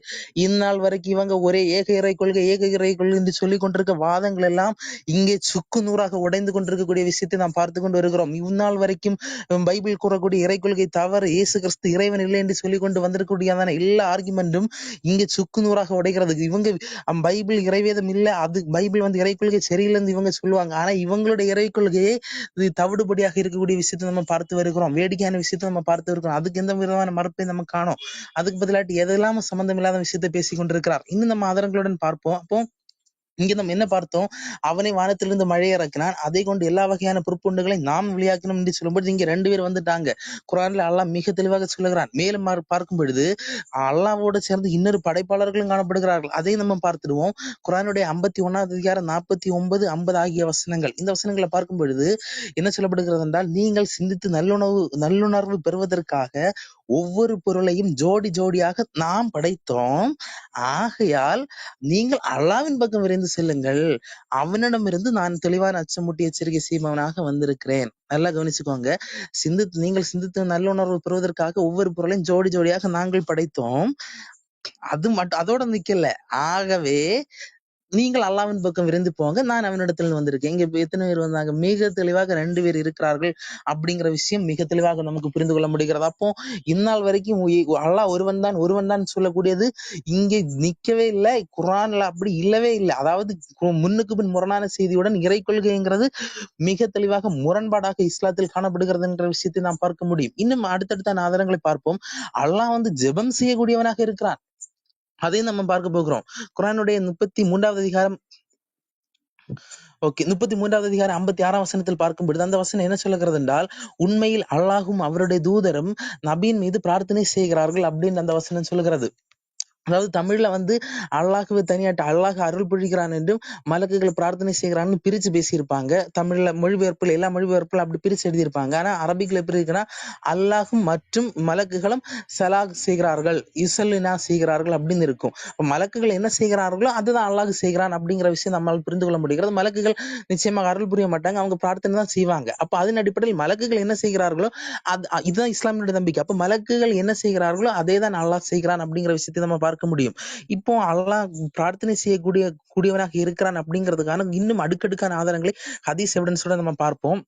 ரியாட் அல் சாலிஹின் ஹதீஸ் 1387. இந்த ஹதீஸை நம்ம பார்க்கும் பொழுது இந்த ஹதீஸ்ல என்ன சொல்லப்படுகிறது என்றால், அல்லாஹ்வின் தூதர் ஸல்லல்லாஹு கூறினார்கள், நிச்சயமாக அல்லாஹ் மற்றும் அவனுடைய தூதர்களும் மலக்குகளும் வானங்களிலும் பூமிகளிலும் பொந்தில் உள்ள எறும்புகளுடன் கூட மீன்களுடன் கூட மக்களுக்கு நன்மை கற்றுக் கொடுப்பதற்காக மன்றாடுகின்றன, சப்ளிகேட் செய்கிறார்கள் அப்படின்னு சொல்லிட்டு இந்த இடத்துல மிக தெளிவாக சொல்லப்படுகிறது. அல்லாஹும் மலக்குகளும் இந்த பூமியில் உள்ள எல்லாருமே அறிவை கற்றுக் கொடுப்பதற்காக, அதாவது முகமது நபியின் மீது அர்த்தம். அதாவது முகமது நபியின் மீது என்ன செய்கிறார்கள்? பிரார்த்தனை செய்கிறார்கள் அப்படின்ட்டு, அதாவது வேண்டுகோள் சப்ளிகேட் பண்றாங்க அப்படிங்கிற விஷயத்தை, மன்றாடுகிறார்கள் அப்படிங்கிற விஷயத்தை நம்ம பார்க்க முடியும். இந்த ஹதீஸ் வந்து திருமதி ஹதீஸ்லயும் சொல்லப்படுகிறது. திருமதி ஹதீஸ் 2685 2685 இந்த ஹதீஸ்ல காணப்படுகிறது.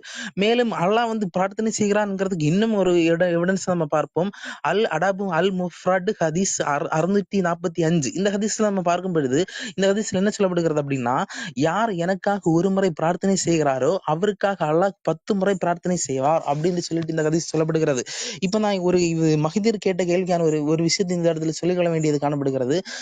நூறு அப்படிங்கிறதான வார்த்தைக்கு பிரதிபலிக்கக்கூடிய ஒளி அப்படின்னு சொல்லிட்டு எங்க அர்த்தம் இருக்குது அப்படின்னு சொல்லிட்டு அவர் கேட்டாரு. இது நான் சொல்லல, சாகிர் நாய்க்கு சொன்னார். இஸ்லாமியர்கள் தாவா செய்யக்கூடிய இஸ்லாமியர்கள் சொல்றாங்க அப்படிங்கறத நான் மேற்கோள் காட்டியிருந்தேன். சாகிர் நாய்க்கு எங்க சொன்னாருன்னு கேளுங்க, நான் உங்களுக்கு பிளே பண்ண தயாரா இருக்கேன். சந்திரன் என்பதற்குள்ள அரபு சொல் கமர். அதிலிருந்து தருகின்ற ஒளியை முனீர் என்றும், முனீர் என்பது நூர் என்ற சொல்லின் கிளை, அதாவது சொந்த வெளிச்சம் அல்ல. You ask him that the light of the moon, is it its own light or reflected light? So he will tell you that previously we human beings thought that the light of the moon is its own light. Recently in science, 100 years back, 200 years back, 300 years back, we came to know that the light of the moon is not its own light, it's a reflected light. What you came to know recently is mentioned in the Quran 1400 years ago in Surah Furqan, chapter number 25, verse number 61.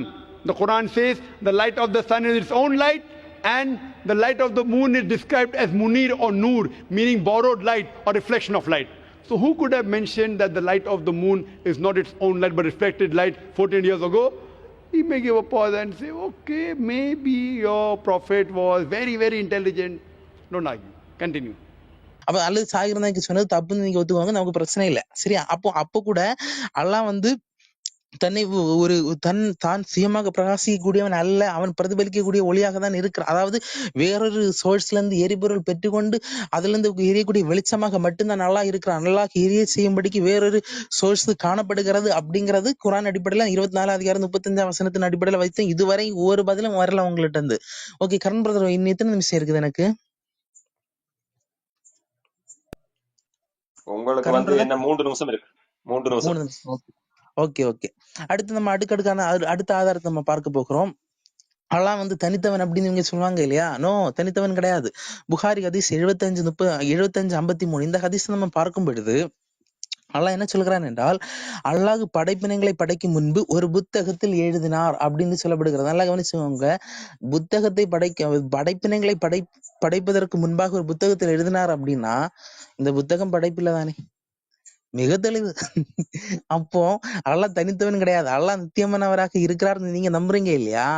அதே போல இந்த புத்தகம் நித்தியமானதாக இருக்குது. அப்படிங்கிறது அல்லாஹ் தனித்தவன் கிடையாது, அல்லாஹ் போல நித்தியமானதாக இன்னும் சில விஷயங்கள் காணப்படுகிறதுங்கிறதை புரிந்து கொள்ள முடியும். இன்னும் திருமதி ஹதீஸ் 31:09 இந்த 3109 இந்த ஹதீஸ்ல நம்ம பார்க்கும் பொழுது நம்முடைய இறைவன் படைப்புகளை படைப்பதற்கு முன்பு எங்கே இருந்தார் என்று கேட்கப்பட்டது. அதற்கு அல்லாஹ்வின் தூதர் சிலவர்கள் கூறினார்கள், மேகத்தின் மீதில் இருந்தார். அப்ப அல்லாஹ் இருந்த மேகம் வந்து படைக்கப்படாதது. அப்போ அல்லாஹ்வுடன் படைக்கப்படாமல் சில விஷயங்கள் காணப்பட்டது அப்படிங்கிறது மிக தெளிவாக நம்மால் புரிந்து கொள்ள முடிகிறது. அப்போ நம்ம இதுல இருந்து என்ன புரிந்து கொள்ள முடியும்? இவ்வளவு நம்ம இப்போ இதுவரைக்கும் நம்ம பார்த்த ஆதாரங்கள் என்ன நம்ம புரிந்து கொள்ள முடியும்? இஸ்லாமியர்கள் காலமாக எங்களுடைய ஏக இறை கொள்கை தான் சரியாக இருக்கிறது, எங்களுடைய இறை கொள்கை தான் மிக மிக சரி என்று சொல்லிட்டு மற்றவர்கள் இறை கொள்கை தப்பு என்று சொல்லி போதிப்பார்கள். பொதுவாக கிறிஸ்தவத்தை நோக்கி அதிகமாக கேள்வி முறைகளை எடுத்து வீசுவதும் தவறான குற்றச்சாட்டுகளை வைக்கிறதும் நாம் பார்க்க முடியும்.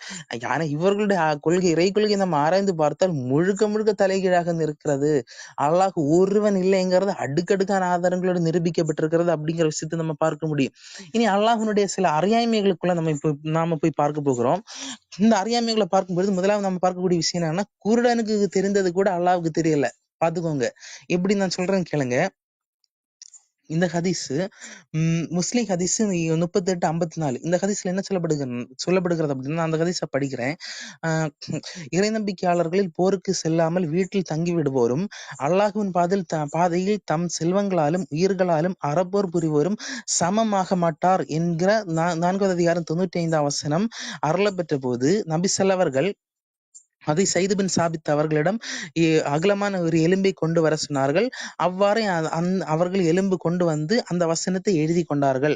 அப்படி எழுதும்போது ஒரு பார்வையற்ற ஒரு குருடர் வந்து என்ன சொல்கிறார் என்றால், இந்த வசனத்தை குறித்து அவர் குறை கூறுகிறார். குறை கூறும் போது தக்க காரணமின்றி அப்படின்னு சொல்லிட்டுள்ள வார்த்தை இந்த இடத்தில் சேர்த்து எழுதப்படுகிறது. அதாவது இங்க கவனிக்க வேண்டிய விஷயம் என்னன்னு கேட்டீங்கன்னா, போருக்கு போவோரும் போருக்கு போகாமல் இருக்கவரும் சமமாக மாட்டார்கள் அப்படின்னு சொல்லிட்டு இந்த வசனம் இறக்கப்படுது. அதாவது போருக்கு போவோர் கொஞ்சம் உயர்ந்த டைம் முடிஞ்சா சரி நீங்க தொடரலாம். சரி, ஓகே. சரி, அப்ப நான் வந்து குர்ஆன் வந்து இனிமே கிறிஸ்தவர்கள் உடைக்க முடியாத வாதத்தை நான் வச்சுட்டேன். சரிங்களா? இன்னும் அதிகமா ஆதாரம் வைப்பேன். குர்ஆன் பாதுகாக்கப்பட்டுச்சு. அதே மாதிரி குர்ஆன்ல எந்த வசனமும் கூட்டலும் குறைச்சலும் இல்ல. எரிச்சா கூட அந்த ஓசையை கூட எழுதிய புத்தகமா வச்சிருக்காங்க. அப்படிங்கறத மிக தெளிவா வச்சேன். இனிமே அந்த வாதத்தை யாரும் எடுத்துட்டு வர மாட்டாங்கன்னு நம்புறேன் ஆழமா. சரிங்களா? சரி, அத விளக்கம் கொடுத்துருவோம். சரி, இப்ப வந்து கடைசியா என்னது 50 முஸ்லீம்ல ஏதோ ஒரு ஹதீஸ் சொன்னாரு. அதை நோட் பண்ணல. சரி, பிரச்சனை இல்ல. புத்தகத்தில் எழுதினார் அப்படின்ட்டு அல்லாஹ் ஃபர்ஸ்ட் புத்தகத்துல எழுதுனா அதுக்கு முன்னாடி எப்படி, அதுக்கு முன்னாடி அல்லாஹ் படைப்பினதுக்கு முன்னாடி தானே அதை சொல்றான் அப்படிங்கிற மாதிரி ஒரு செய்தி கேட்டிருந்தாரு. ஆனா ஒன்னும் ஹதீஸ்ல நம்ம தெளிவா பாக்குறோம். அல்லாஹ் மாத்திரம் தான் இருந்தான். அல்லாஹ் வந்து வானத்தையும் பூமியும் படைக்கிறதுக்கு முன்னாடி அல்லாஹ் மாத்திரமே இருந்தான். அவனை தவிர எந்த பொருளும் இல்ல. அவனுடைய அரசு தண்ணீர் மேல இருந்தது. பிறகு பாதுகாக்கப்பட்ட பலகையில் அவன் எல்லாத்தையும் எழுதினான் அப்படின்னு தான் இருக்கு. சரிங்களா? அதுக்கு நம்ம இங்க அதுக்கு ஒரு பதிலா சொல்லிக்கிறோம். சரி, இப்ப அடுத்து இந்த இன்னொரு வசனத்துல கேட்டிருந்தாங்க, அல்லாஹ் வந்து இந்த 64:8 இங்க 3 பேரை பின்பற்ற, அந்த வசனத்தையும் நான் நோட் பண்ணல. சரி, பிரச்சனை இல்லை, நான் சொல்றேன். 64:8 அந்த 3 பேரை பின்பற்ற மாதிரி வருது அப்படி அந்த ஒளியை பத்தி பேசியிருந்தாங்க. இங்க 3 பேரை இப்ப பின்பற்ற மாதிரி வருதுன்ட்டு. இப்ப அதுக்கு என்ன பதில் அப்படின்னா, அந்த அதே மாதிரி இந்த இதுக்கும் சூரியன் பிரகாசம், அதுக்கு நான் பதில சொல்லிடுறேன். அல்லாஹ் வானத்துக்கும் பூமியும் ஒளின்னா, உதாரணமா நான் நார்மலா பாக்குறோம். ஒளிங்கிறது எதுக்கு? பாதையை காட்டுறதுக்கு தானே ஒளி. நார்மலா ஒரு இடத்துல இருட்டா இருக்கு, அப்படி போகல, இப்ப அங்க சீக்கிரம் நம்ம அந்த இடத்துக்கு கரெக்டா போகணும்னு சொன்னா அங்க ஒரு என்ன தேவைப்படுது? ஒளி தேவைப்படுது. அப்ப அல்லாஹ் அடையணும் அப்படின்னா, இறைவனை அடையணும்னா இறைவனோட வழியில தான் போகணும். அதனாலதான் அல்லாஹ் சொல்றான், நான் வானத்துக்கும் பூமிக்கும் ஒளி அப்படின்ட்டு. சரியா? இப்ப நீங்க ஜெயித்துன்னு சொன்னீங்களா, அது இன்னொரு சம்பவம். புரியுதுங்களா? இப்ப அதையும் நீங்க மேட்ச் பண்ண முடியாது. அடுத்து நீங்க ஜாகிர் நாயக் வந்து இந்த விளக்கம் தான் வைக்கிறாரு அப்படின்னு சொன்னீங்க. அதுல 2 அர்த்தம் இருக்கு. ஜாகிர் நாயக் அந்த விளக்கத்தை எடுத்தாரு. சரியா? சரியான விளக்கத்தை நாம எடுத்தோம் இந்த வசனத்துக்கு. நீங்க தவறான விளக்கம் ஜாகிர் நாயக் சொல்லிட்டாரு. அவரு ஒன்னும் அரபி இது இல்ல. சரியா? அவரு சொல்லிட்டாருன்னா அதை நீங்க அவர்கிட்ட தான் கேட்கணும். சரி, அடுத்து பரிந்துரைக்கு வந்தாங்க. 3வது கேள்வி. எல்லாமே பாத்தீங்கன்னா விதண்டாவாதமா தான் இருக்குங்கிறத நம்ம தெரிய வச்சுக்கிறோம். பரிந்துரைக்கு வந்தாங்க. பரிந்துரை வந்து எப்படி, இப்ப இறைவன் செஞ்சானா அது ஒன்னொரு ஆள்கிட்ட செய்யற மாதிரி தானே இருக்குன்ட்டு. சரி, தமிழ் விளக்கத்துக்கு நீங்க இப்படி எடுத்துட்டீங்க. இப்ப அரபியோட உண்மையான பொருளை நீங்க புரியணும்ல. தமிழ்ல தானே எடுத்தாதானே இப்படி ஒரு பிரச்சனை வருது. சரி, தமிழ்லயே அர்த்தம் என்ன? பரிந்துரை அப்படின்னா பரிந்து உரைப்பது, அதுதான் அதற்கான பொருள். சரியா? அப்படி இருக்கக்குள்ள இன்னொரு ஹதீஸை நம்ம புகார்ல தெளிவா பாக்குறோம். அல்லாஹ் எல்லாத்தையும், புகாரில அல்லாஹ் எல்லாத்தையும் வந்து நரகத்துல இருந்து எடுப்பான், என்னுடைய பரிந்துரை மட்டுமே மிச்சம் இருக்கு அப்படின்னு இறைவன் சொல்லுவான். அந்த ஹதீஸ் நம்மளுக்கு நான் சொல்ல நம்மளுக்கு தெரியல, ஆனா உங்களுக்கு தெரிய நினைக்கிறது. அல்லாஹ் என்ன சொல்றான்? எல்லா இதையும், எல்லா பரிந்துரையும் மிச்சம், இப்ப என் பரிந்துரை மட்டும் தான் மிச்சம் இருக்குன்னு அல்லாஹ் சொல்றான் அந்த புகாரி ஹதீஸ்ல. சொல்லிட்டு அல்லாஹ் என்ன பண்றான்? நரகத்துல இருந்து எடுத்து சொர்க்கத்துல போடுறான். இப்ப இந்த வசனத்துக்கு இதான் விளக்கங்கிறத அல்லாவோட தவிர தெளிவுபடுத்துறாங்க. அப்ப அந்த பரிந்துரைனா என்ன அப்படின்னா, அல்லாஹ் கடைசியா அவனுடைய செயல்பாடை காட்டுவான்ல, யார் யாருக்கு மன்னிப்பு வழங்கணும் அப்படிங்கிறத. அததான் இறைவன் இங்க தெளிவுபடுத்தான். பரிந்துரைக்கான விளக்கம் அதுதான். சரியா? சரி, ஓகே, இதுலயே இன்னொன்னு போவோமே.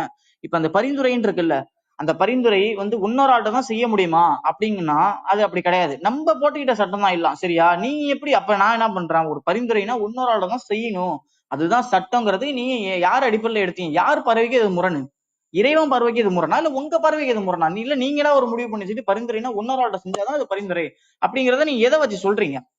தமிழோட இதே பரிந்து உரைக்கிறது, அவ்வளவுதான்.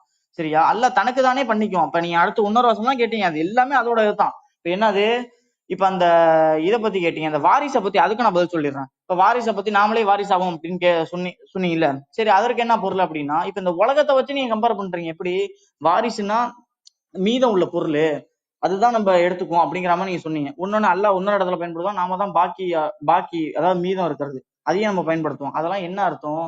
எல்லா பொருளும் மூலம் மிச்சம் எல்லா பொருளும் இருக்குல்ல, எந்த பொருளா இருந்தாலும் அது இறைவனுக்கு தான் உரியது.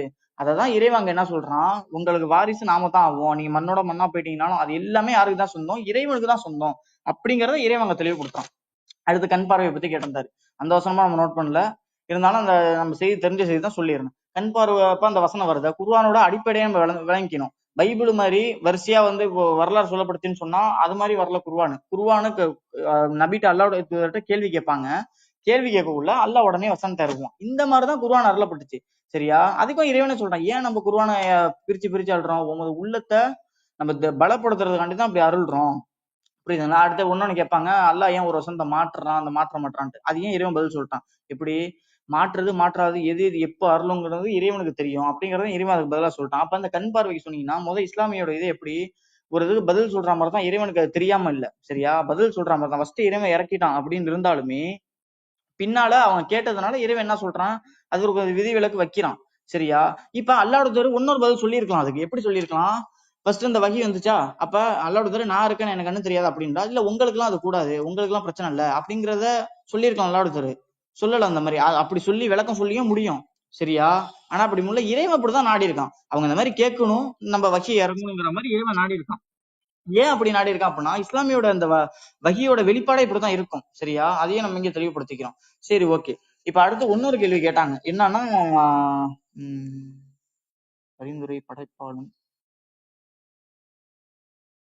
ஜி, இந்த இன்னொரு கேள்வி அதை மட்டும் சொல்லுங்களா? அந்த 66 99 33 56 சொல்லியிருந்தாருல, அதுதானே? இந்த ஒரு நிமிஷம் அதை மட்டும் சொல்லுங்களேன், கொஞ்சம் நோட் பண்ணாம விட்டேன். 33 56ல அல்லாஹ் ப்ரேயர் பண்ணுகிறான். அதுக்கு எவிடன்ஸ் ஆட்டு ஹதீஸ்களையும் கூட சப்போர்ட் ஆட்டு வச்சு தான் இல்ல பேசியிருந்தேன்.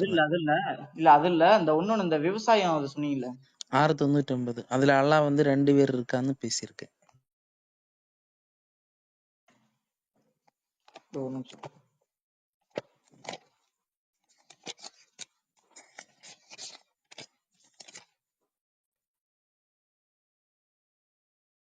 சரி.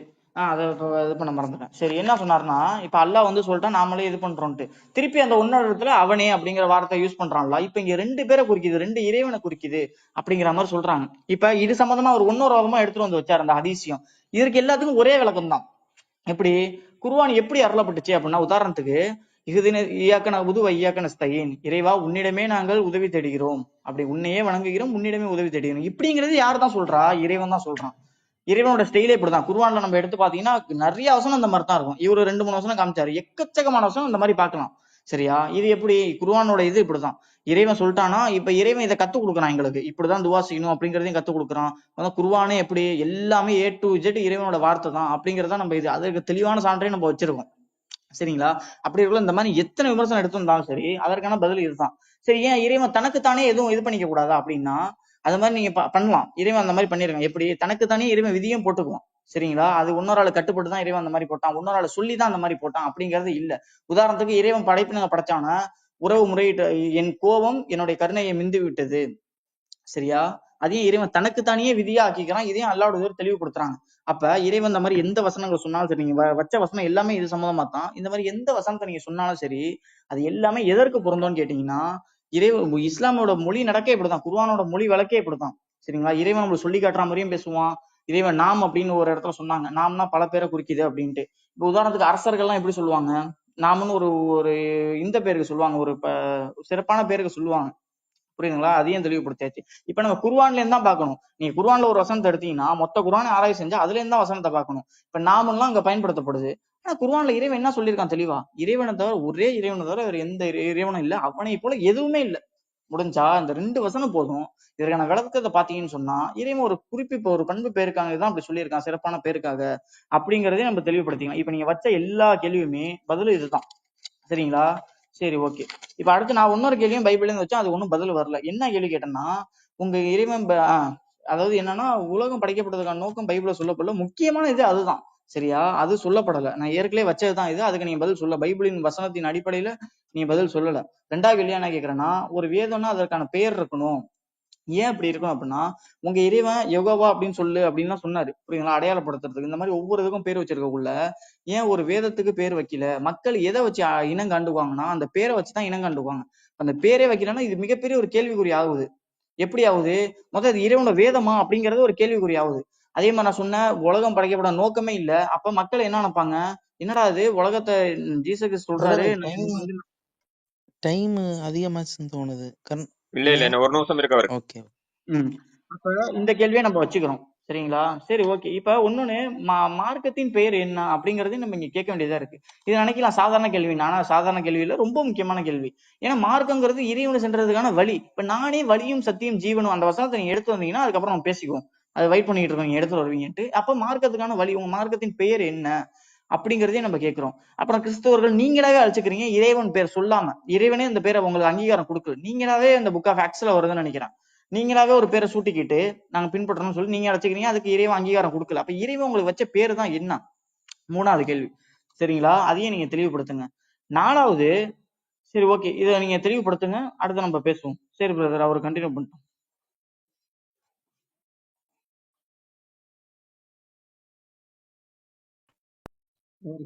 அபிஷேக் அவர் 15 செகண்ட் முன்னும் முடிச்சிட்டா நீங்க தொடங்கலாம். ஓகே. மகதீர், முதல்ல ஒரு விஷயம் சொல்லிக் கொள்றேன். நீங்க தான் தலைப்பு ட்ரினிட்டி நான் உங்களுக்கு தெளிவா தந்துட்டேன். நீங்க தான் வேண்டாம், நீங்க இஸ்லாத்தை குறிச்சு கேள்விகளுக்கு நான் உங்களுக்கு பதில் சொல்றேன்னு சொல்லிட்டு அந்த இஸ்லாமியவாதம் வைங்கன்னு சொல்லிட்டு நீங்க தான் பேசுனீங்க. இப்ப வந்து இருந்துட்டு பைபிள் அது இருக்கா இது இருக்கான்னு சொல்லிட்டு கேட்டா இது நீங்க வந்து தலைப்புக்குட்பட்டு பேசவில்லை, உங்களுடைய இயலாய்மை காட்டுகிறது அப்படிங்கிறதான விஷயத்தை நம்மால் புரிந்து கொள்ள முடிகிறது. முதல்ல தலைப்புக்கு உட்பட்டு பேச பழகிக்கோங்க. இனி நீங்க பைபிள்ல வந்து அதுக்குள்ள டைம் இல்லை. இது அப்படின்னா விவாதம் தனியா நம்ம விவாதத்தை ஒப்பந்தத்துல நம்ம அந்த விஷயம் பேசியிருக்கணும். சரி, ஓகே. ரெண்டாவது விஷயம், அதனால இந்த நீங்க பைபிள் கேட்கக்கூடிய கேள்வி இந்த இடத்துல வேலிட் இல்லை அப்படிங்கிற விஷயத்த நம்ம தெரிவித்துக் கொள்கிறேன். ரெண்டாவது விஷயத்துக்கு வருகிறேன். இப்ப சாகிர் நாய்க்கு சொன்னது என்ன சொல்ல வாரீங்க? சாகிர் நாய்க்கு சரியா சொன்னாரா தப்பா சொன்னாரா? தெளிவா ஸ்டேட்மெண்ட் கொடுங்க. சாகிர் நாய்க்கு அந்த அப்படி சொன்னார் இப்படி சொன்னார், இதெல்லாம் பதில். சாகிர் நாய்க்கு சொன்னது சரியா தப்பா, அல்லது சாகிர் நாய்க்கு சொன்னதுக்கு எவிடன்ஸ் என்ன கேக்குறீங்க? அதை மிக முதல்ல வந்து தெளிவுபடுத்துங்க அப்படிங்கறத சொல்லி கொள்றோம். அடுத்து மூணாவது, அல்லாஹ் ஒரு பேகன் காட் அப்படின்னு சொல்லிட்டு மிக தெளிவான, அதாவது குறைஷிகளுடைய ஆராதனை முறைமையான காபாங்கிறதான ஆராதனை இல்லத்தையும், அதே போல சவா மர்பாங்கிறத ஓட்டம், அதாவது குறைஷிகளுடைய ஒரு பேகன் ஆராதனை முறைமையை இஸ்லாமிய இறைவன், அதாவது குரான் கூறக்கூடியதான இறைவன் அதை அங்கீகரித்திருக்கிறார், அந்த பேகன் ஆராதனை முறைமையை அங்கீகரித்திருக்கிறார் அப்படிங்கிற பொழுது அல்லாஹ் ஒரு பேகன் காட் அப்படிங்கிறதான எவிடன்ஸுடன் நம்ம பேசினேன். யாதொரு மறுப்பும் அவர் சொல்லவில்லை. மகதீர் வந்து ஒரு மறுப்பு கூட சொல்லவில்லை அப்படிங்கிறதான விஷயத்தை பார்க்க முடியும். அடுத்து, அல்லாஹ் வந்து வானங்களுக்கு பூமிக்கு ஒளியா இருக்கிறார், அந்த ஒளியினுடைய ஓமையாவது அப்படிங்கிறதான அந்த விஷயத்திற்கு இவர் என்ன சொல்றாரு? அது வந்து ஜைத்துன் மரத்துக்கு இது சம்மந்தம் இல்லையா? சம்மந்தம் இல்லைன்னு உங்கள்ட்ட யாரு சொன்னது? அல்லாஹ் சம்மந்தப்படுத்தி பேசி இருக்கிறான். அதனாலதான் என்னுடைய ஆர்குமெண்ட் தான் வச்சுட்டு இருக்கேன். அல்லாஹ் வந்து என்ன சொல்றான்? நான் ஒளியா இருக்கிறேன், எனக்கு ஒளி கொடுக்கக்கூடியது ஜைத்துன் மரத்துக்கு வரக்கூடிய எண்ணெயினால தான், எண்ணெய் எரியும் போதுதான் நான் பிரகாசிக்கிறேன் அப்படின்னு சொல்லிட்டு அல்லாஹ் கொடுக்கக்கூடிய உவமை, நான் கொடுக்கக்கூடியது அல்ல இது. அப்ப நீங்க போய் அல்லாஹ் கிட்ட கேட்கணும், சம்மந்தம் இல்லாத விஷயத்தை எதுக்கு பேசுனீங்கன்னு சொல்லிட்டு உங்களோட அல்லாஹ் கிட்ட கேட்டிருக்கணும். என்னட்ட எல்லாம் வந்து கேட்க வேண்டியதா? நான் அல்லாஹ் எழுதி வச்ச விஷயத்த பேசிட்டு இருக்கேன். சரியா? அடுத்து பரிந்துரை சப்ஜெக்ட்டுக்கு இது பரிந்து உரைப்பது எனக்கும் தெரியும். பரிந்துரைப்பதுதான். அல்லாஹ் யாரிடம் பரிந்துரைக்கிறான் அப்படிங்கறதான் கேள்வி. அதை விட்டுட்டு பரிந்துரைப்பது என்ன? பரிந்துரைப்பது எனக்கும் தெரியுமே, அது நீங்க புதுசா சொல்ல வேண்டிய அவசியம் இல்லையே இல்லையா? அடுத்து அந்த ஹதீஸ் மேற்கோள் காட்டினார். அந்த பரிந்துரை விஷயம் மட்டும் ஒரு ஹதீஸ் மேற்கோள் காட்டினார். அந்த ஹதீஸ் நீங்க முதல்ல ஒழுங்கா படிச்சுட்டு வந்து பேசுங்க. அந்த ஹதீஸ்ல முதல்ல ஒவ்வொரு நபிமார்கள் வந்து பரிந்துரை செய்து ஜனங்களை வந்து என்ன செய்கிறார்கள்? மீட்டுக் கொள்கிறார்கள். இவர் மேற்கோள் காட்டக்கூடிய ஹதீஸ் இவர்களுக்கு முரணா நிக்குது. எப்படின்னு கேளுங்க. நான் மேற்கோள் காட்டக்கூடிய ஹதீஸ்ல என்ன சொல்லப்பட்டிருக்கு தெரியுமா? அல்லாஹ்வை தவிர பாதுகாப்பு அளிப்பவரோ பரிந்து பேசுபவரோ எவரும் இல்லை அப்படின்னு இருக்குது. ஆனா இங்க ஹதீஸ்ல இவர் மேற்கோள் காட்டக்கூடிய அந்த ஹதீஸ்ல வந்து எத்தனை பேர் பரிந்துரை பண்றாங்க? அநேக நபிமார்களும் மற்ற நல்லடியார்களும் மலக்குகளும் இவங்க எல்லாம் பரிந்துரை பண்ணிட்டு கடைசியில அல்லாஹ் வந்து அல்லாஹ்வுடைய பரிந்துரை பண்ணுகிறாரு. இவர் மேற்கோள் காட்டக்கூடிய ஹதீஸ் முன்னுக்கு புறமான ஸ்டேட்மெண்ட் எடுத்து வச்சுட்டு நீங்க எவிடன்ஸா காட்டுறீங்கன்னா உங்களுடைய பரிதாப நிலையை நான் என்ன சொல்கிறது அப்படின்னு எனக்கு தெரியல. அந்த ஹதீஸ்ல கூட என்ன சொல்லப்பட்டிருக்கு? இப்போ அல்லாஹ்வுடைய பரிந்துரை, அதாவது நபிமார்கள் பரிந்துரை செய்து விட்டு அந்த வரிசையில அல்லாஹ் பரிந்துரை செய்ய வருகிறான் அப்படின்னு அந்த ஹதீஸ்ல இருக்குது. அப்போ அல்லாஹ் யாரிடத்துல பரிந்துரை செய்கிறான் அப்படிங்கறத இங்க கேள்விக்கு என்ன பதிலோ அதை மட்டும் சொல்லுங்க. அடுத்து, அல்லாஹ் வந்து பிரார்த்தனை செய்கிறான் அப்படிங்கறதான எவிடன்ஸ் வச்சு நம்ம பேசின பொழுது இவர் என்ன சொல்றாரு? அது வந்து குர்ஆன் 1 அதிகாரம் அல் ஃபாத்தியால வந்து ஜெபம் பண்ணுங்கிறத போல அல்லாஹ் வந்து காட்டி கொடுத்தது, நம்ம எப்படி பிரேயர் பண்ணணும் அப்படின்னு சொல்லிட்டு காட்டி கொடுப்பதற்காக அல்லாஹ் அப்படி பண்ணது. அல்லாஹ் வந்து நான் காட்டி கொடுக்கிற விஷயத்த நான் கேட்கல. கேள்வி என்னன்னு புரிஞ்சுக்கோங்க. அல்லாஹ் பிரேயர் செய்கிறான் என்று, சலாத்து பண்ணுகிறான், யஸ்லுனா செய்கிறான் என்று குர்ஆனில் இருக்கிறது. மலக்குகள் என்ன செய்கிறார்களோ அதை அல்லாஹ் செய்கிறான் என்று 33:56 இருக்கிறது என்றும், அதோடு நிக்கலதான். அதோடு இன்னொரு விஷயத்தை மேற்கோள் காட்டினேன். என்ன மேற்கோள் காட்டினேன்? ஹதீஸ்ல என்ன சொல்லப்படுது? அந்த ஹதீஸின் தெளிவா மேற்கோள் காட்டியிருந்தேன். அந்த ஹதீஸ்ல என்ன சொல்லப்படுகிறதுண்டா, எறும்புகளுடன் பொந்தில் இருக்கக்கூடிய எறும்புகளுடன் மீன்களுடன் கூட இருந்து அல்லாஹ் வந்து என்ன செய்கிறான்? சப்ளிகேட் செய்கிறான், மண்டாடுகிறான் அப்படிங்கறதான விஷயத்தை மேற்கோள் காட்டியிருந்தேன். அந்த ஹதீஸ்ல அப்படிதான் இருக்கிறது அப்படிங்கிற எனக்கு குறுக்கிட்டீங்களா யாராவது? ஓகே. ஓகே ஒரு நிமிஷம், அந்த இது போச்சு. ஓகே. அப்ப அல்லாஹ் வந்து அந்த இடத்துல வந்து பரிந்துரை செய்கிறான், இது ஜெபம் பண்ணுகிறான் அப்படிங்கிற விஷயத்த நம்ம மிக தெளிவாக பார்த்தோம். மேலும் அல் முஃப்ராட் அந்த ஹதீஸ்ல நம்ம என்ன பார்த்தோம்னா, அல்லாஹ் யார் எனக்காக ஒரு முறை பிரார்த்தனை செய்கிறார், அதாவது முகமது நபிக்காக யார் பிரார்த்தனை செய்கிறாரோ அவருக்காக அல்லாஹ் 10 முறை பிரார்த்தனை செய்வாராம். இது ஹதீஸ்ல இருக்குது. அல் அல் அடாப் அல் முஃப்ராட் ஹதீஸ்ல இருக்கக்கூடிய சப்ஜெக்ட். இது நான் ஏதோ புதுசா எடுத்து வந்து பேசல. ஹதீஸ்ல இருக்கக்கூடிய விஷயம். அல்லாஹ் பிரேயர் செய்கிறான். யார் இடத்துல பிரேயர் செய்கிறான்? நீ பிரேயர் செய்கிறான் அல்லாஹ் ஒருவன் இல்லைங்கிறது மிக தெளிவாக நிரூபிக்கப்பட்டது இல்லையா? அடுத்து படைப்பினங்களை படைப்பதற்கு முன்பாக அல்லாஹ் ஒரு புத்தகத்தில் எழுதினான் அப்படின்னு சொல்லிட்டு புகாரி ஹதீஸ் 53 75 53 அந்த ஹதீஸ்ல நான் மேற்கோள் காட்டியிருந்தேன். அதே போல திருமதி ஹதீஸ் 31:09 அதுல நான் என்ன மேற்கோள் காட்டியிருந்தேன்னா, படைப்பினங்களை படைப்பதற்கு முன்பாக அல்லாஹ் மேகத்தில் இருந்தான் அப்படின்னு மேற்கோள் காட்டிருந்தது. இதுக்கு இவர் என்ன பதில் சொன்னார்? எனக்கு ஒன்றும் புரியவே இல்லை. ஒண்ணும் தயவு செய்து புரிஞ்சுக்கிட்டு பேசுங்க. இது ஆங்கில இது sunnah.comல போய் படிச்சு பாருங்க. புகாரி 75:53 படைப்பினங்களை படைப்பதற்கு முன்பு அல்லாஹ் ஒரு புத்தகத்தில் எழுதினாலும் மிக தெளிவாக காணப்படுகிறது அப்படிங்கிற விஷயத்தை நம்ம பார்க்க முடியும். இப்ப அந்த குருடனுக்கு தெரிந்தது கூட அல்லாஹ்வுக்கு தெரியவில்லை. அல்லாஹ் வந்து முதல்ல அறியாமையில தவறாக வசனம் இறக்குவான். மனிதர்கள் வந்து மேற்கோள் காட்டின பிறகு அல்லாஹ் திருத்துவான் அப்படின்னு சொல்ல வாரீங்களா? ஆஹா, நல்லா இருக்கு. இவன் பொதுவா வந்து இஸ்லாமியர்கள் சொல்லக்கூடிய கருத்து என்னன்னு கேட்டீங்கன்னா, இயேசு கிறிஸ்து மனிதனாக வந்தார், தேவன் மனிதனாக வந்தார், எவ்வளவு பெரிய இழுக்குன்னு சொல்லுவாங்க. இப்ப பாருங்க, இப்ப இவர் கொடுத்த பதில பாருங்க. அல்லாஹ் தப்பா வசனம் இறக்குவான். அப்படி இறக்குன பிறகு மனிதர்கள் வந்து அந்த வசனத்தில் உள்ள குறையை மேற்கோள் காட்டும் போது அல்லாஹ் வந்து என்ன செய்வான்? அந்த தவறை வந்து திருத்துவான். இதுக்கு பேர் தான் இழுக்கு. ஒரு வசனத்தை இறக்கும் போது சரியா இறக்க தெரியல, அது மனிதர்கள் வந்து மேற்கோள் காட்டும் போது அதுல உள்ள தவறை திருத்துகிறான் என்றால் இதுக்கு பேர் என்னது? அல்லாஹ்வினுடைய அறியாமை தான் மிக தெளிவாக மேற்கோள் காட்டுகிறது அப்படிங்கிறதான விஷயத்தை நாம் பார்க்க முடியும். அடுத்து மூசா நபிக்கு கூட தெரிஞ்சது கூட அல்லாஹ்வுக்கு தெரியல அப்படிங்கிறதான அடுத்த எவிடன்ஸ் நம்ம பார்ப்போம். புகாரி ஹதீஸ் 75:17 இந்த ஹதீஸ்ல சொல்லக்கூடிய செய்தி என்னன்னா, முகமது நபி மிராஜ் பயணம் போகிறார். மிராஜ் பயணம் போன பிறகு பரலோகத்துக்கு போய் நம்ம அல்லாஹ் கிட்ட இருந்து என்ன செய்கிறார்? 50 வேளை தொழுகையை வாங்கி கொண்டு இந்த பூமிக்கு அப்படியே வருகிறார். வந்துகிட்டு இருக்கும்போது அந்த சோனத்துல பல படிநிலைகளை காணப்படுகிறது இல்லையா? அங்க வந்து மூசா நபி வந்து முகமது நபியை தடை செய்கிறார். தடை செய்து என்ன விஷயம்னு கேட்கும்போது இந்த 50 வேளை தொழுகை விஷயம் பேசப்படுகிறது. அப்ப மூசா நபி என்ன சொல்கிறாரு தெரியுமா? நோ இது உங்களுடைய சமுதாயத்தினர் இதை கடைபிடிக்க முடியாது, அதனால நீங்க திருப்பி போய் குறைச்சு வாங்கிட்டு வாங்கன்னு சொல்லிட்டு மூசா நபி இப்படி அனுப்பி விடுகிறார். யாரு? முகமது நபியை. உடனே முகமது நபி என்ன பண்றாரு?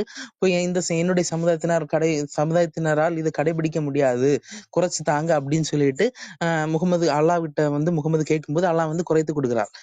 அதை குறைத்து கொடுக்கும்போது அதை வாங்கிட்டு அப்படியே கீழே வராரு. கீழே வரும்போது மீண்டும் மூசா நபி தடை செய்கிறார். தடை செய்துட்டு இல்ல இதெல்லாம் கடைபிடிக்க முடியாது, இன்னும் குறைச்சு வாங்கிட்டு வா அப்படின்னு சொல்லிட்டு அனுப்பி விடுகிறார். அப்போ முகமது நபி திரும்பவும் போய் குறைச்சு வாங்கிட்டு வராரு. இப்படி நடந்துட்டு இருக்கு. கடைசியா வந்து அல்லாஹ் வந்து 5 வேளையாக்கி கொடுத்துட்டான். அதாவது 50 வேளை தொழுகையா இருந்ததை கடைசியில் 5 வேளையாக மாற்றி அல்லாஹ் வந்து பூமியில் இவரை அனுப்பி விடுகிறார். யாரு? முகமது நபியை. அப்போ திரும்பவும் மூசா நபி என்ன செய்கிறார்? தடை செய்துட்டு 5 வேளையும் கடைபிடிக்க முடியாது, திரும்ப வாங்கிட்டு வாங்க, திரும்பவும் குறைச்சிட்டு வாங்க அப்படின்னு சொல்லிட்டு அனுப்பி விடுகிறார். உடனே அல்லாஹ் என்ன சொல்கிறார்? இதுக்கப்புறம் என்னால குறைக்க முடியாது, எவ்வளவுதான் அப்படின்னு சொல்லி முடிஞ்சு போச்சு அப்படின்னு சொல்லிட்டு அவரை அனுப்பி விடக்கூடிய விஷயத்த பார்க்கிறோம். இதுல நம்ம முக்கியமா கவனிக்க வேண்டிய விஷயம் என்ன தெரியுமா? 2-3 விஷயங்கள் இருக்கு இதுல கவனிக்க வேண்டியது. என்னன்னு கேட்டீங்கன்னா, முதலாவது செய்தி, ஒரு இறைவன் ஒரு சட்டத்தை கொடுத்தால் இதுதான் சரியா இருக்கும்னு சொல்லிட்டு பொதுவா இறை நம்பிக்கையாளர் அப்படிதான் நம்புவாங்க இல்லையா? இது இறை நம்பிக்கையாளர் கேட்டுக்கிறது வந்து இன்னொரு ஹை லெவல் தான் இது நபித்துவம் அப்படிங்கிறது. அந்த ஒரு மூசா நபி என்ன சொல்லுகிறார்? இறைவன் கொடுத்த இந்த சட்டம் சரியில்லை, இதை உங்களுடைய சமுதாயத்தினர் கடைபிடிக்க முடியாது, போய் குறைச்சிட்டு வாங்க அப்படின்னு சொல்லிட்டு அனுப்பிவிடக்கூடிய விஷயத்த நம்ம பார்க்கிறோம். அப்ப இதுல இருந்து என்ன தெரியுது? மூசாவினுடைய அறிவினால் தப்பிய, மூசாவினுடைய ஞானத்தினால் தப்பிய இன்றைய இஸ்லாமிய சமுதாயம், ஒருவேளை அந்த இடத்துல மூசா இல்லைன்னா இன்னைக்கு இஸ்லாமியர்கள் வந்து 50 வேளையும் தொழுகை பண்ணிட்டு இருந்திருப்பாங்க. ஒரு நாள் 50 வேளை தொழுகை பண்ணா அப்புறம் இந்த இன்னைக்கு 5 வேளை தொழுகை பண்றாங்க, இது 50 வேளையா இருந்ததுன்னா இஸ்லாமியர்களுடைய நிலை எப்படி இருக்கும் அப்படின்னு சொல்லிட்டு நீங்களே கற்பனை செய்து பாருங்கள். இதுல இன்னொரு முக்கியமான விஷயம் காணப்படுகிறது. இது குறைத்து 5 வேளை தொழுகையை நீ குறைத்து வாங்கிட்டு வா, இது உங்களுடைய சமுதாயத்தினரால் கடைபிடிக்க முடியாது அப்படின்னு சொன்னது யாருன்னு கேட்டீங்கன்னா இந்த மூசா நபி. யார் இந்த மூசா நபி? ஒரு குறிப்பிட்ட சமுதாயத்தினருக்கு நேர் வழி காட்டக்கூடிய, பரலோகத்துக்கு வழி காட்டக்கூடிய ஒரு இறைதூதராக காணப்பட்டவர். அவர் தன்னுடைய இறைவனை குறித்து இது சுவனத்துல என்ன நம்பிட்டு இருக்காரு? இறைவன் கொடுத்த சட்டம் சரியில்லை, இறைவன் கொடுத்த சட்டம் வந்து குறைவுள்ளது, ஓகே. இறைவன் கொடுத்தக்கூடிய சட்டம் வந்து சரியில்லாம காணப்படுகிறது. இத வந்து திருத்தணும் அப்படின்னு இவருக்கு இந்த அனுபவம் 50 வேளையிலிருந்து இந்த அனுபவம் அவருக்கு இவர் இப்படிதான் பேசிட்டு இருக்காரு. இது தப்பு, தப்பு, தப்புன்னு சொல்லிட்டு இந்த 50 வேளை தொழுகை கடைபிடிக்க முடியாது. இன்னும் குறைக்கணும்னு சொல்லிட்டு பேசிட்டு இருக்கும்போது, மூசா நபிக்கு கண்டிப்பா இந்த எக்ஸ்பீரியன்ஸ் இருந்திருக்கும். அல்லாஹ் கொடுக்கக்கூடிய சட்டம் கண்டிப்பா வந்து தப்பா இருக்குது. தப்பா தான் இருக்கு. அல்லாஹ் தப்பா தான் கொடுப்பாரு. அது நம்ம தான் திருத்தி வாங்கணுங்கிற எக்ஸ்பீரியன்ஸ் இருந்ததுனால தான் நிச்சயமாக இவரால் முகமது நபி அனுப்பியிருக்க முடிஞ்சது. இல்லாட்டி இவர் இப்படி அனுப்பியிருக்க மாட்டார். இறை நம்பிக்கையாளருங்கிற விஷயத்துல பார்க்கும்போது அல்லாஹ் கொடுத்ததான் சரியா இருக்கும் அப்படின்னு சொல்லிட்டு நம்பியிருப்பாங்க இல்லையா? அப்போ அல்லாஹ்வினுடைய அறிவை விட மூசாவினுடைய அறிவு இந்த இடத்தில் எவ்வளவு பெட்டராக காணப்படுகிறது அப்படிங்கிற விஷயத்தை பார்க்க முடியும். அடுத்தவர் பேசிட்டு அதன் பிறகு நம்ம அடுத்தடுத்த ஆதாரங்களை பார்க்கலாம். ஓகே பிரதர், நீங்க தொடரலாம். உங்களுக்கு டைம் செட் பண்றேன். சரி, ஓகே ஜி, அதை ஸ்டார்ட் பண்றேன். சரி, அவர் ஃபர்ஸ்ட் அந்த இதை பத்தி தொடலன்றாரு, என்னது அந்த குறைசியை பத்தி. சரியா, அதுக்கு நான் வந்து படிச்சிடுறேன். இப்ப இப்ராஹிம் அலைஹிஸ்ஸலாம் வந்து காபாவை கட்டினாங்க. சரிங்களா, அப்ப இறைவன் சொல்லி காட்டுறான், நாம் இப்ராஹிமுக்கு புனித ஆலயத்தின் இடத்தை நிர்ணயித்து நீர் எனக்கு எவரையும் இணையாக்காதீர், என்னுடைய ஆலயத்தை சுற்றி வருவோருக்கும் அதில் ருக்கு சுஜு செய்வோருக்கும் அதை தூய்மையாக்கி வைப்பீராக என்று சொல்லியதை நபியே நீர் கூறுவீராக, ஹஜ்ஜை பற்றி மக்களுக்கு அறிவிப்பீராக, அவர்கள் நடந்ததும் வெகு தொலைவில் இருந்து வரும் மெலிந்த ஒட்டங்களின் மீதும் உங்களிடம் வருவார்கள். இப்ப என் கேள்வி என்னன்னா, அல்லாஹ் உருவாக்கியது அல்லாஹ்க்கு தான் சொந்தம். சரியா, காலப்போக்கில் அவங்க மாத்திக்கிட்டாங்க. சரியா, அப்படி மாத்திக்கிட்டாங்க இல்ல அதெல்லாம் மாத்தல, அவங்க கடன் வாங்கினாங்கன்னு சொன்னா நீங்க அந்த எடுத்தீங்களே தப்சீர், அதுக்கான ஆதாரத்தை கொடுங்க. சரியா, நம்மளும் அதுக்கப்புறம் அதை பத்தி பேசலாம், அது உண்மையானதா அப்படின்ட்டு. சரியா, இப்ப அல்லாஹ் உருவாக்கியது அல்லாஹ்க்கு தானே சொந்தம். நானும் நம்மளும் அதே தப்சீர்ல இருந்து தான் பேசுறோம். அவங்க காலப்போக்கில் மாத்தப்பட்டது, அதை முகமது திரும்பி சரியா அமைச்சாங்கிறது தான் அதற்கான பதில். சரியா, அது குர்ஆன் இங்க தெளிவுபடுத்துது. சரி, ஓகே. இப்ப அடுத்து ஒன்னொன்னு வந்து இந்த பரிந்து பேசுவதற்கு வந்தாரு திருப்பி. அது அது வந்து ஒவ்வொரு ஆள்கிட்டையும் அவங்க பரிந்துரை கேட்கட்டும், எல்லாமே பண்ணட்டும். இப்ப இறுதியில அல்லாவுடைய பரிந்துரை மாத்திரம் தான் இருக்கு அப்படிங்கறத அங்க தெளிவுபடுத்தப்பட்டாச்சு. சரியா, அப்ப அல்லாவுடைய பரிந்துரை என்ன அப்படின்னு அங்க கேட்கக்குள்ளதான் அந்த இடத்துல அல்லாஹ் என்ன பண்றான், அவனுடைய இதை காட்டுறான். அது வேற ஆள்கிட்ட அல்லாஹ் கேட்டோ இல்ல வேற ஆளும் வந்து அல்லாஹ்க்கு கட்டளையிட்டோ அந்த மாதிரி பண்ணலாம், அல்லாவே அதை எடுத்து அவங்கள சொர்க்கத்துக்கு அனுப்புறான். சரிங்களா, அப்ப இதுல இருந்து அந்த பரிந்துரைக்கான விளக்கம் நம்மளுக்கு கிடைக்குது. என்ன கிடைக்குதுன்னா, அப்ப பரிந்துரைங்கிறது இந்த பொருளை தான் பயன்படுத்தப்பட்டுச்சு அப்படிங்கிறது நம்மளுக்கு கிடைக்குது. சரியா, சரி, அதுலயே அந்த பரிந்துரையிலே பாத்தீங்கன்னா அவனை தவிர பாதுகாப்பு அளிப்பவரோ பரிந்து பேசுவரோ, அதுக்கு முன்னாடி வாசனம், அந்த பரிந்துக்கு முன்னாடி என்ன, அவனை தவிர பாதுகாப்பு அளிப்பவரோ, இந்த வார்த்தையே முடிஞ்சு போச்சு ஃபுல்லா டோட்டலா. அவன் தான் பாதுகாப்பே. புரியுதுங்களா, அப்படி இருக்க அதுக்கு இருக்க முடியாது. இப்ப அதற்கான பதில நம்ம இதுவாவே சொல்லிக்கிறோம். மத்தபடி அவர் அந்த அல்லாஹ்க்கு தெரியல அப்படின்னு கேட்டது இல்லாம இதுதான் நான் தெளிவாவே சொன்னேன். குர்ஆன் எவ்வாறு அருளப்பட்டுச்சு, ஒவ்வொரு இதுவும் வசனத்துக்கு வசனம் மக்கள் கேள்வி கேட்டா கூட பதில் சொல்ற மாதிரிதான் வகி சிறு அருளப்பட்டுச்சு. சரிங்களா, இப்ப இதை வச்சு நீங்க எப்படி இறைவன்ல நிரூபிக்க போறீங்க, அல்லாஹ்க்கு தெரியலன்னு எப்படி நிரூபிக்க போறீங்க? இப்ப நான் என்ன சொல்றேன், அதுதான் நான் திருப்பியுமே சொன்னேன், அவ அல்லாஹ்வோட சமாளிக்கிறதா இருந்தா இல்ல உங்களுக்கு அது பொருந்தாது, கண்ணு தெரிஞ்சவங்க மட்டும் தான் இறைவன் சொல்றான்னு சொல்லியிருக்கலாம். இப்ப இறைவன் வகியா இருக்கிறான்னா அது இறைவனோட ஏற்பாடுங்கிறதா நம்ம ஏத்துக்க முடியுது அந்த இடத்துல. சரிங்களா, சரி, ஓகே. இப்ப அடுத்து ஒன்னொன்னு என்ன கேட்டிருந்தாங்கன்னா, அந்த மூசா நபியை பத்தி கேட்டிருந்தாங்க இல்லையா, இப்ப மூசா நபி போயிட்டு வராங்கன்ட்டு. அதுக்கு முன்னாடி நான் ஒன்னொன்னு தெளிவுபடுத்திக்கிறேன். என்னது, அந்த ஹதீஸ்லயே விளக்கம் வந்துருச்சு, அல்லாஹ் கடைசியில நிர்ணயிச்சதான் அவங்க இது பண்ணாங்க அப்படிங்கிற மாதிரி இந்த கீழே படிச்சீங்கன்னு சொன்னா அதுலயே தெளிவுபடுத்தப்பட்டாச்சு, அல்லாஹ் தான் அதை முன்னாடி நிர்ணயிச்சது அப்படிங்கறது தெளிவுபடுத்தப்பட்டாச்சு. சரியா, இப்ப மூசா நபி திருப்பி கேட்டு வந்தாங்கன்னு சொன்னா அது யாரு ஏற்படுத்தினது, இறைவன் அது மாதிரி ஏற்படுத்திருக்கான், அவ்வளவுதான். ஏன், இறைவன் உலகத்தை படிக்கிறதுக்கு 50,000 வருஷத்துக்கு முன்னாடியே எல்லாத்தையும் இறைவன் எழுதிட்டான். சரியா, சரி, இப்ப அந்த இன்னொரு இதையும் நம்ம பார்த்தோம், என்னது அந்த படைக்கப்பட்ட பொருள்ன்ட்டு. அதுக்கு முன்னாடி இந்த இன்னொரு ஹதீஸ் நான் சொன்னேன், மக்கள் வந்து அந்த உலகம் படைக்கப்பட்டதை பத்தி கேட்டாங்க. அப்ப அல்லாஹ் தெளிவா சொல்றாங்க, முதல்ல அல்லாஹ் மாத்திரம் தான் இருந்தான். புரியுதுங்களா, அதுக்கப்புறம் தான் அல்லாஹ் என்ன பண்ணா, அந்த அதாவது அல்லாஹ்வுடைய அரசு நீரின் மேல இருந்தது, அல்லாஹ் மாத்திரம் தான் பிறந்தான், அல்லாஹ் தவிர எந்த பொருளும் இல்ல அப்படிங்கறத அல்லாஹ் தெளிவுபடுத்துறாங்க. சரியா, அதுக்கப்புறம் தான் அந்த பேனாவை படைச்சு இறைவன் அந்த களம்ங்கிற அந்த இதை படைச்சு எழுத சொல்லி இறைவன் கட்டளை இடுறான். அதுக்கப்புறம் உலகங்கள் படைக்கப்படுது. சரிங்களா, அப்ப இதுலயுமே அல்லாஹ் தெளிவுபடுத்திட்டாங்க. இதுலயும் நம்மளுக்கு ஒரு தெளிவு கிடைக்கதான் செய்யுது. புரியுதுங்களா, இது ஒன்னாச்சா. இப்ப கடைசியா ஒரு வாதம் வச்சது அந்த நூரை பத்தி என்ன கேக்குறாரு, அந்த ஜெய்துன் வந்து அது உதாரணம் நீங்க சொல்லாதீங்க, அது அல்லாவே இப்படிதான் தெளிவுபடுத்திருக்கான் அப்படிங்கிற மாதிரி சொன்னாரு. அப்ப அந்த விளக்கு அல்லாஹ் எப்படி தெளிவுபடுத்துறான் அப்படிங்கறத நம்ம பார்க்க வேண்டியதா இருக்கா இல்லையா? அந்த வசனத்தை சரியா படிச்சா தெரியும். அந்த வசனம்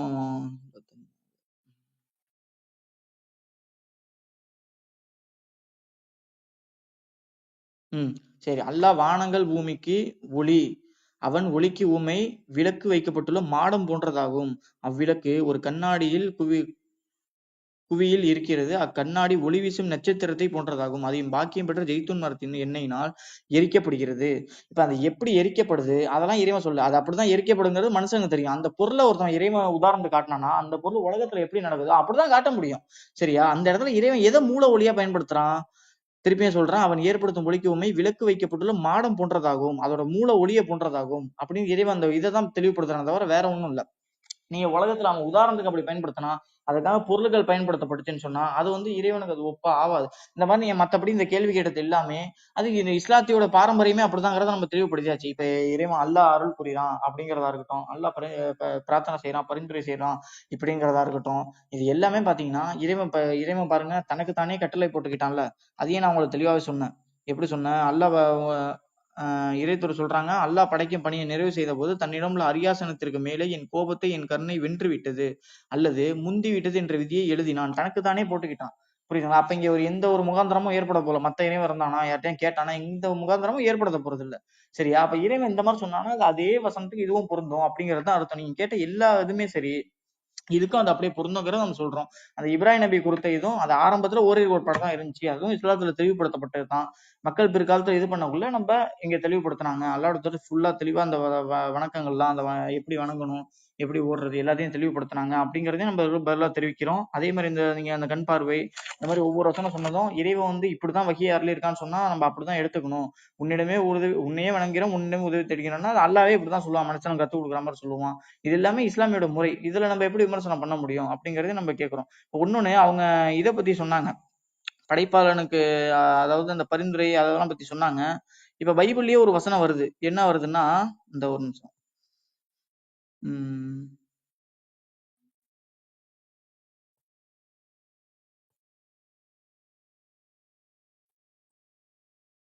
கர்த்தரே, அதாவது சங்கீதம் 95:3 கர்த்தரே மகா தேவனும் எல்லா தேவர்களுக்கும் மகாராஜனுமாகவே இருக்கிறார். எல்லா தேவனுக்கும் எல்லா தேவர்களுக்கும் மகாராஜாவா இருக்கிறார். இந்த வசனத்துக்கு என்ன விளக்கம் அப்படிங்கறத நீங்க தெளிவுபடுத்துங்க. இந்த வசனமும் அந்த முறையில தான் சொல்லப்பட்டிருக்கு. சரியா? இந்த இஸ்லாமியோட பரிந்துரை நீங்க சொன்னீங்க இல்லையா, பரிந்துரையாகட்டும் அந்த படைப்பாளர்கள் எல்லாம் சிறந்த படைப்பாளன் அப்படின்னு நீங்க சொல்றீங்க இல்லையா, அதே மாதிரிதான் இந்த வசனமும் தெளிவுபடுத்தப்பட்டிருக்கு. அதே மாதிரி நான் பைபிள்ல ஒண்ணுன்னு கேக்குறேன், கர்த்தர் என்ன பண்ணாரு, தாங்க படைச்சதை குறித்து மனஸ்தாபப்பட்டாரு அப்படின்னு தான் அதுல இருக்கு. நீங்க சுய விளக்கம் கொடுக்க கூடாது. அவங்களுக்காண்டி மனஸ்தாபப்பட்டாங்கிறது நீங்க அந்த இடத்துல அப்படி புரிஞ்சுக்கல. கர்த்தர் அங்க சொல்றது தெளிவா படைச்சதுக்காண்டி மனஸ்தாபப்பட்டாருன்னு தான் அங்க இருக்கு. சரியா? அப்ப இதை நீங்க எப்படி விளங்கிக்குவீங்க அப்படிங்கறதையும் தெளிவுபடுத்துங்க. சரியா? அதே மாதிரி நீங்க ஒன்னொன்னு சொன்னீங்க, அந்த மூசா நபி விஷயத்துல வந்து அல்லாஹ் வந்து சொன்னான் அப்படின்ட்டு. என்னது உங்களுக்கு அல்லாஹ் குறைக்க முடியாது என்று அனுப்பியது பொய், அந்த அல்லாஹ் குறைக்க முடியாது சொன்னால அதுக்கும் நீங்க சொல்லுங்க. அந்த ஹதீஸ்ல அப்படிதான் வாசகம் வருதா அப்படிங்கறத சொல்லுங்க. அந்த ஹதீஸ் ஃபுல்லா படிச்சு பாருங்க. கீழேயே அதற்கான பதில் தெளிவுபடுத்தப்பட்டாச்சு. கடைசியில அது நம்ம முடிவு பண்ணதுதான் இதாச்சு அப்படிங்கறத இறைவன் தெளிவுபடுத்திட்டான். இது எல்லாத்துக்கும் உரிய பதில் இதுதான். இஸ்லாத்தோட நடைமுறையும் அப்படிங்கறதுனால இவர் சம்பந்தமா வச்ச எல்லா கேள்விக்கும் இதுதான் பதில். அதை சொல்லி நம்ம இந்த இதை முடிச்சுக்கிறோம். கரண் பிரதர் பிரதர் என்ன மாதிரி முடிச்சிட்டீங்களா? முடிச்சா அபிஷேக் நீங்க தொடர்றாண்டா தொடருங்க. இது எத்தனாவது சுட்டு? எனக்கு இது உங்களுக்கு 3வது சுற்று நினைக்கிறேன். 3வது சுட்டு. நீ அடுத்த சுட்டோட உண்டு இல்லையா? ஓ சரி, ஓகே. இப்ப நான் ஆரம்பிக்கிறேன். இப்போ ஓகே, இப்ப அல்லாஹ் வந்து பேகன் காட் அப்படிங்கறத நான் ஆதாரம் வச்சு பேசியிருந்தேன். அதுக்கு அவர் லைட்டா பதில் சொல்ற மாதிரி தொட்டு இருக்கிறாரு. இப்ப இதுல கவனிக்க வேண்டிய விஷயம் என்னன்னா, இவர் என்ன சொல்கிறாருன்னா, காபாவில வந்து ஏற்கனவே இப்ராஹிம் வந்து காபாவை கட்டினாரு, புனர்வைத்தாரு, இஸ்மாயில் நபி அங்கு கொண்டு வைத்தாரு. இத எல்லாமே முகமது நபி கிறிஸ்துக்கு 7ஆம் நூற்றாண்டில் உண்டாக்கிய இஸ்லாமிய மார்க்கத்துக்கு பிறகு வந்த புனை கதைகள், கிழவி கதைகள். எங்களுடைய பார்வையில் இது வந்து கிழவி கதைகள். இதுக்கு எந்த விதமான எவிடன்ஸுமே கிடையாது. இப்படி ஒரு நம்பிக்கையே கிடையாது. யூதர்களுக்கும் கிறிஸ்தவர்களுக்கும் இப்படி இது முகமது இந்த இஸ்லாமிங்கிற மார்க்கத்தை எப்படி தோற்றி தர நான் ஏற்கனவே சொன்னேன். யூத மார்க்கத்திலிருந்தும் கிறிஸ்தவ மார்க்கத்திலிருந்தும் இஸ்லாமிய மார்க்கத்திலிருந்தும் சில இது விஷயங்களை எடுத்து என்ன பண்ணிருக்காரு, மிக்ஸ் பண்ணி தயாரித்த மார்க்கம் தான் இஸ்லாம்ங்கிற மார்க்கம். இதுக்கு முன் இந்த 3 கலவையா இருந்த ஒரு நம்பிக்கை முகமதுக்கு முன்பாக எங்கேயுமே கிடையாது. இது சம்மந்தமே இல்லாத குரோஷிகளுடைய நம்பிக்கை எடுத்து, சம்மந்தம் இல்லாத யூதர்களுடைய கிறிஸ்தவர்களுடைய நம்பிக்கை எடுத்து மிக்ஸ் பண்ணி தயாரித்த மார்க்கம். இதுக்கு ஒரு இது கிடையாது. என்ன கிடையாது? ஒரு தொடர்ச்சி கிடையாது. கிறிஸ்துவுக்கு முன்பு 7ஆம் நூற்றாண்டுக்கு முன்பு இந்த மார்க்கம் எங்க இருந்து எப்படி இருந்து ஒரு தொடர்ச்சியுமே கிடையாது. நேரம் எங்க போய் நிக்குதுன்னா, இது குரோஷிகளுடைய ஆராதனை முறைமைகளை போய் நிக்க, அவங்களுடைய மார்க்கத்துல இப்ப இவங்களுக்கு என்ன கொடுக்கணும்? ஒரு தொடர்ச்சி கொடுக்கணுங்கிறதுக்காக எங்கேயோ இருந்த ஆபிரகாம் வந்து சம்பந்தமே இல்லாத ஒரு கதையை தயாரித்து இங்க இப்ராஹிம்ங்கிறவர் இங்க வந்தாராம், இங்க மக்காவில வந்தாராம், அங்க வந்து இஸ்மாயில் நபி அங்க கொண்டு வைத்தாராம், அதன் பிறகு அங்க காபா வந்து புனரமைத்து கட்டினாங்களாம். இதெல்லாம் நீங்க கிறிஸ்துவுக்கு பின்பு 7ஆம் நூற்றாண்டில் தயாரித்த கதைகள். இது வந்து எங்களுடைய பார்வையில் இது ஒரு கட்டுக்கதை. புரியுதா உங்களுக்கு? தேவன் எங்களுக்கு இப்படி ஒரு ஆராதனை முறைமை செய்யும்படிக்கு எங்கேயுமே சொல்லவே இல்லை. இது காபா வச்சுட்டணும், இது சபா மர்வா இது மலையில வந்து ஓடணும், இப்படி எங்கேயுமே தேவன் சொல்லவே இல்லை. அப்போ இது ஒரு பேகன் ஆராதனை முறைமை அப்படிங்கிறத நம்ம வந்து இந்த பேகன் ஆராதனை முறைமை வைத்தவர் ஒரு பேகன் இறைவனாக இருக்கிறார் அப்படிங்கிற எவிடன்ஸ் தான் நம்ம வச்சிருந்தோம்.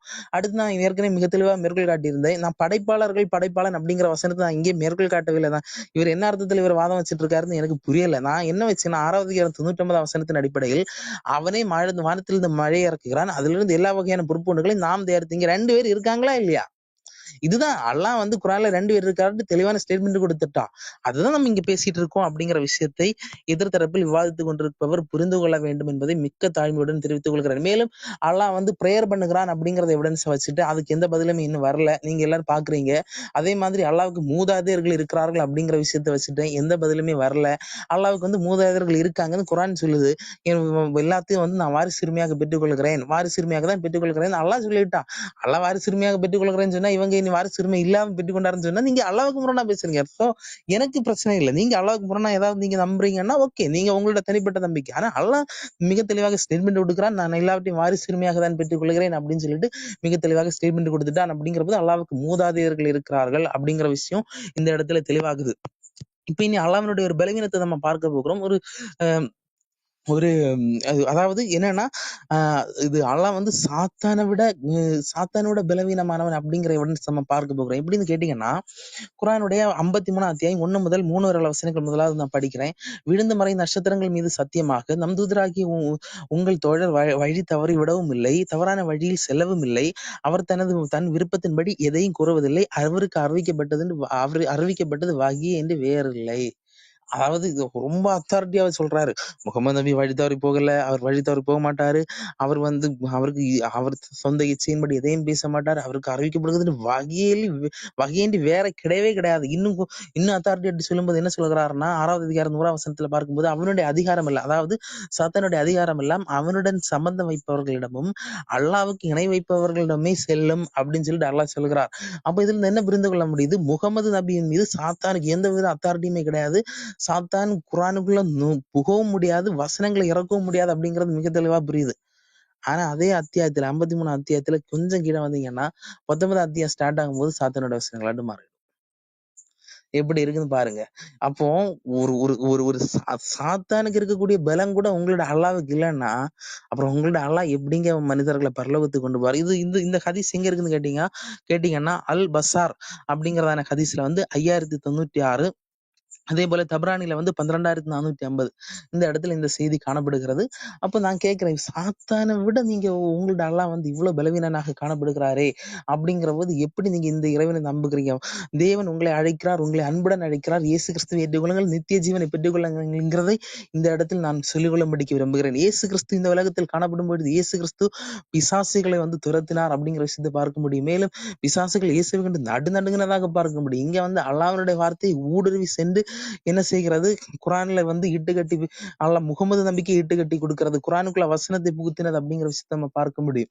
மேலும் இந்த மூசா நபியினுடைய சப்ஜெக்ட்ல நான் என்ன ஆர்குமெண்ட் வச்சிருந்தேன்னா, மூசா நபி என்ன சொல்றாரு, 5 வேளை தொழுகையும் போய் குறைத்து வாங்கிட்டு வாங்க அப்படின்னு சொல்லும்போது இது சொல்றது சாதாரண மனிதர்கள். என்னுடைய கேள்வி இதுதான், வேற எதையுமே நான் கேட்கல.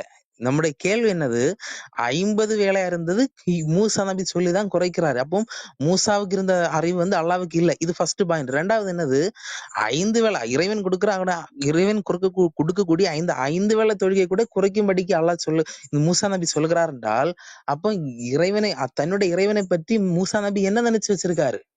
அதுதான் இங்க முக்கியமான விஷயம் இல்லையா? அப்போ அதாவது மூசா நபியினுடைய ஃபர்ஸ்ட் விஷயம், அதாவது 50 வேலையா இருந்தது குறைக்கணும் அப்படிங்கறதான ஆர்குமெண்ட் சரியா இருந்தால் அப்ப அல்லாஹ்வுடைய பலவீனத்தை காட்டுகிறதுங்கிறதுக்கு இதை விட வேற என்ன எவிடன்ஸ் வேணும்? அடுத்து இது கண் தெரியாதவருடைய விஷயத்தை பேசுறது, அதாவது அல்லாஹ் வந்து குறைகளுடன் வசனத்தை இறக்குகிறார். நீங்க அதை ஒத்துக்கொட்டீங்கன்னா எனக்கு பிரச்சனை இல்லை, நோ ப்ராப்ளம். நீங்க அதை எப்படி வேணாலும் புரிஞ்சுக்கலாம். ஆனா சிம்பிள் அங்க இருக்கக்கூடிய விஷயம் என்னது? அல்லாஹ் ஒரு வசனத்தை வஹி இறக்குறார்.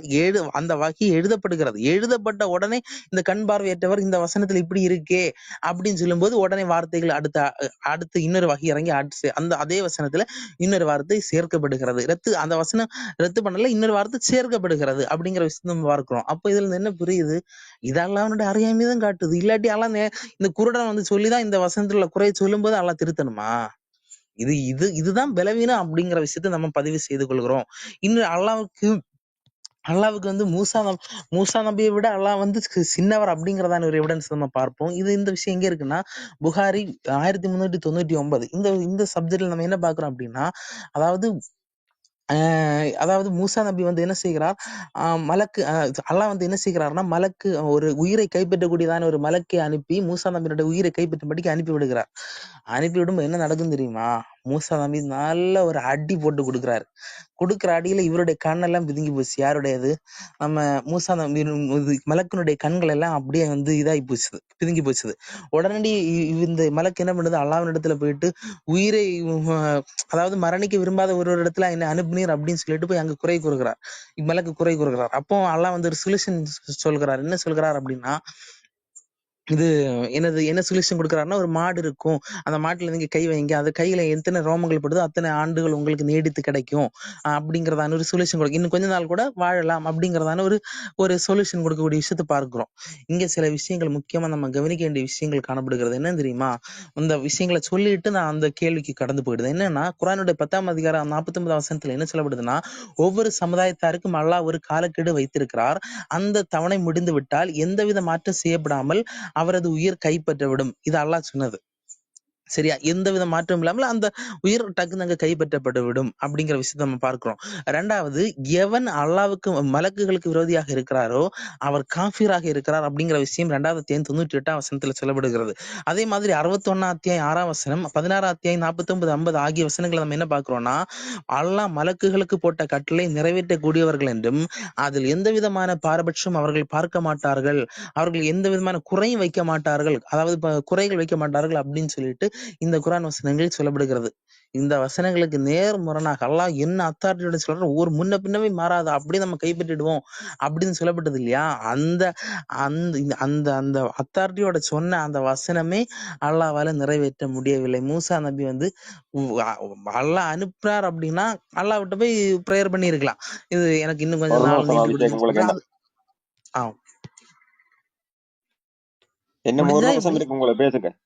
ஒரு நிமிஷம் இருக்கா? ஓகே, நான் கரெக்டா கவனிக்கல, கேட்கல. ஓகே. அப்போ மூசா நபி என்ன பண்ணிருக்கலாம்? அல்லாஹ் விட்ட போய் ப்ரே பண்ணிருக்கலாம். அதுக்கு பதிலாட்டு அல்லாஹ் அனுப்புன ஒரு தூதரை வந்து அடிச்சு அனுப்புறார் அப்படின்னா அல்லாஹ் மதிக்கவே இல்லை இந்த மூசா நபி. சரி, அல்லாஹ் தான் மூசா நபி தான் மதிக்கல. அல்லாஹ்வுக்கு கோபம் வந்திருக்கணுமா? அல்லாஹ்வுக்கு கோபம் வரல. நான் அனுப்பின தூதரை நீ அடிச்சு அனுப்பியிருக்க. அப்ப நீ என்ன எப்படி மதிச்சிருக்க? மலக்குகளுக்கு விரோதியா இருக்கிறவன் அல்லாஹ்வுக்கு விரோதியா இருக்கிறான். அப்ப நீ என்ன மலக்குகளை அடிச்சிருக்கன்னா நீ என்னதானே இது பண்ணிருக்க, என்ன அவமானப்படுத்தி இருக்க, நீ காஃபிர் ஆயிட்ட அப்படின்னு சொல்லிட்டு அந்த இடத்துல கடுமை காட்டு பதிலாட்டு சமரச பேச்சுவார்த்தை ஒப்பந்தத்துக்கு போகுது, சமரசத்துக்கு போகுது. எப்படி? அப்படியா, உனக்கு கொஞ்சம் கூட நாள் நீட்டி தாரேன். என்ன புரியுது? அல்லாஹ்வினுடைய பலவீனத்தை மிக தெளிவாக நாம் இந்த இடத்தை பார்க்க முடியும். அப்ப அல்லாஹ்க்கு வந்து மூசா நபியை விட என்ன செய்கிறார்? கொஞ்சம் சின்னவராக காட்டப்படுகிறார். மூசா நபிக்கு இருக்கக்கூடிய அந்த அறிவு கூட அல்லாஹ்வுக்கு இல்லை அப்படிங்கிறதான விஷயத்தை நம்ம பார்க்க முடிகிறது. மேலும் நம்ம அடுக்கடுக்கான ஆதாரங்களுடன் நேரமே நம்ம பார்த்தோம். ஏற்கனவே நான் சொன்ன போல அல்லாஹ் ஓகே வந்து அபிஷேக், டைம் முடிஞ்சா. Brother Ahmed brother, Mohammed brother, நீங்க தொடங்கலாம்.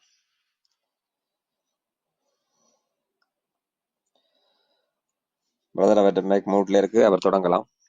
மகமது பிரதர் தொடங்கலாம், உங்களுக்கு டைம் ஸ்டார்ட். சரி ஜி, இப்ப நான் சொன்னது அதுதான். இந்த ஆதாரம் வச்சது எல்லாமே அது சம்பந்தமா தான் கேக்குறாரு. இப்ப உதாரணத்துக்கு இந்த மூசா நபியை பத்தி கேட்டாரு. இந்த மூசா நபி வந்து அல்லாஹ் அனுப்புறான். இப்ப அல்லாஹ் குர்ஆன்ல சொல்றான், மலக்குங்க நம்ம விஷயத்துல எந்த குறையும் வைக்க மாட்டாங்க, நம்மளுடைய பேச்சையும் மீற மாட்டாங்க, என்ன சொல்றோமோ அதை அப்படியே செய்வாங்கிற மாதிரிலாம் குர்ஆன் நிறைய வசனம் தான் இருக்கு. இப்ப இருந்தாலும் இந்த மாதிரி இப்ப இன்னொன்னு போகலையே இன்னொரு வாதம் வச்சுட்டு போனா அல்லாவும் மதிக்கவே இல்லை அப்படின்ட்டு. இப்ப நான் ஒன்னொன்னு கேட்கிறேன், வந்தது அல்லாவான்னு கேட்டேன் நானு. உயிரை வாங்குறதுக்கு வந்தது அல்லாவா? அல்லாஹ் அவங்க மதிக்கவே இல்லைங்கிறதுக்கு அல்லாஹ் வரல, அல்லாஹ் மலக்கு மேல தான் அனுப்பி வச்சாங்க. சரிங்களா? இப்ப இந்த மாதிரி வசனத்தை எப்படி எடுக்கிறது அப்படின்னா, இறைவன் பொதுவான விதியை தான் வச்சிருக்கான். இருந்தாலும் ஒரு சில இதுக்கு விதிவிலக்கு இது அப்படிங்கறத நம்ம புரிஞ்சுக்க முடியுது. உதாரணத்துக்கு பெண்ணின் இடத்துல பிறக்கிறவங்க இப்ப சுத்தமா இருப்பது எப்படின்னு பைபிள்ல வசனம் இருக்கு. இப்ப ஜீசஸ் கிரைஸ்ட் எப்படி பிறந்தாரு, எதுல பிறந்தாரு, புரியுதுங்களா உங்களுக்கு? இப்ப இது விதிவிலக்கா இல்லையா? இப்ப இந்த மாதிரிதான் எல்லா இப்ப கேட்கக்கூடிய கேள்விகள் எல்லாத்துக்கும் விளக்கம் அதுதான், புரியுதுங்களா? இப்ப இறைவன் ஒரு விஷயத்த சொல்லி அது இறைவன் இந்த மாதிரி ஒரு விஷயம் அதுக்கு விதிவிலக்கு கொடுத்தான்னு சொன்னா அதை நம்ம அப்படியே தான் எடுத்துக்கணும், விதிவிலக்காத்தான் நம்ம எடுத்துக்கணும், இதுல எந்த ஒரு முரணும் கிடையாது அப்படிங்கறத நம்மளோட பதிலாவே இருக்கு இதை பொறுத்த வரைக்கும். சரிங்களா? அப்புறம் அந்த கண் பார்வையை பத்தி திருப்பி திருப்பி சொன்னாரு, உடனே இதாகுதுன்ட்டு. அதுக்கு முன்னாடி ஒன்னு நான் சொல்லி முடிச்சிடறேன். இப்ராஹிம் நபி பத்தி சொன்னாரு, புரியுதுங்களா? இது நீங்க உங்க யுகத்தை கற்பனை பண்ணாதீங்க, நீங்க சரியான ஆதாரத்தை கொண்டு வாங்க, இந்த மாதிரிலாம் இது நடந்திருக்கு, இதுக்கான ஆதாரம் இதுதான் அப்படின்னு சொல்லி நீங்க கொண்டு வந்து வைங்க. நீங்களே உங்க கற்பனையை புகுத்திக்கிட்டு இல்ல இப்படிலாம் இருந்துச்சு, சம்மதமே இல்ல, பைபிளை பார்த்தா காப்பி அடிச்சாங்க. இப்ப உதாரணத்துக்கு இன்னொரு கதையும் கட்டி விடுவாங்க. உம்ருல் கைஸ்ங்கிற ஒரு கவிஞர் இருக்காரு, அவர்கிட்ட இருந்து தான் வந்து முகமது நபி காப்பி அடிச்சாங்க அப்படிங்கிற மாதிரியா இருக்குன்ட்டு. அதோட எல்லா கவிதையும் நம்ம படிச்சதுதான். சரியா? அதுல ஒரு வாசகம் கூட குர்ஆனுக்கு சேர்ந்ததா ஒத்ததா இல்லவே இல்லை. சரியா? அதையும் நம்ம தெளிவுபடுத்துறோம். ஆனா போற போக்குல என்ன சொல்லுவாங்கன்னா, அவரோட இதுல இருந்து எடுத்தாரு, யூதர்களோட இதுல இருந்து எடுத்தாரு.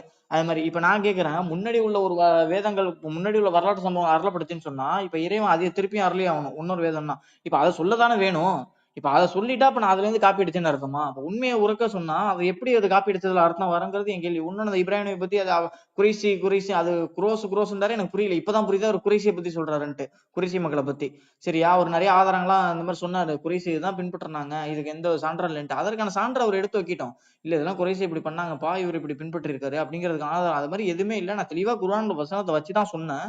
இந்த மாதிரி இறைவன் சொல்றான். அப்ப அல்லாஹ்வுடைய இது யாருக்கு உரியது? அல்லாஹ்க்கு தான் உரியது. அதான் முஹம்மது நபி தெளிவுபடுத்துறாங்க அப்படிங்கறதையும் நம்ம சொன்னோம்.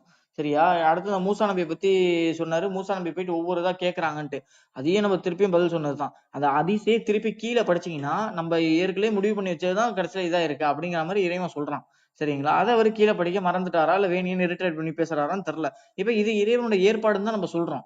எப்படி இறைவன் சொல்றான்? இப்ப நான் உதாரணத்துக்கு இன்னொரு கேள்வி கேட்கிறேன் பைபிள் இருந்து. இப்ப இந்த இதுக்கு இந்த மோசேக்கு சொன்னார்ல, இப்ப நான் கேட்கிறேன், இப்ப ஆதாரங்கள் உங்கள்ட்ட பைபிள் படி இருக்கா? அதாவது இப்ப வந்து ஆபிரகாம் தந்தைன்னு சொல்றதுக்கான வம்சாவளி வரலாறு உங்கள்ட்ட பைபிள்ல இருந்து இருக்கா? நீங்க எப்படி சொல்லுவீங்க? இஸ்மாயிலுக்காச்சும் இருக்கா வம்சாவளி வரலாறு இப்போ வரையும் வச்சிருக்கீங்களா? நீங்க எப்படி சொல்லுவீங்க? இப்ப ஆபிரகாம்னா அவங்க கொள்கையை பின்பற்றதுனால எங்க தந்தையை அழைச்சிக்கிட்டீங்கன்னு சொன்னா, இப்ப நாங்க அந்த மாதிரி அழைச்சிக்கிறது தப்பு இல்லையே. நாங்க வந்து இப்ராஹிம் நபி கொள்கையை பின்பற்றி நாங்க இப்ராஹிம் சந்ததியும் அழைச்சிக்க தவறு இல்லையே. உங்கள்ட்ட அந்த மாதிரி வரிசைக்கு வம்சாவளி இருக்கா இல்லையா? அந்த மாதிரி இல்ல உங்கள்ட்ட.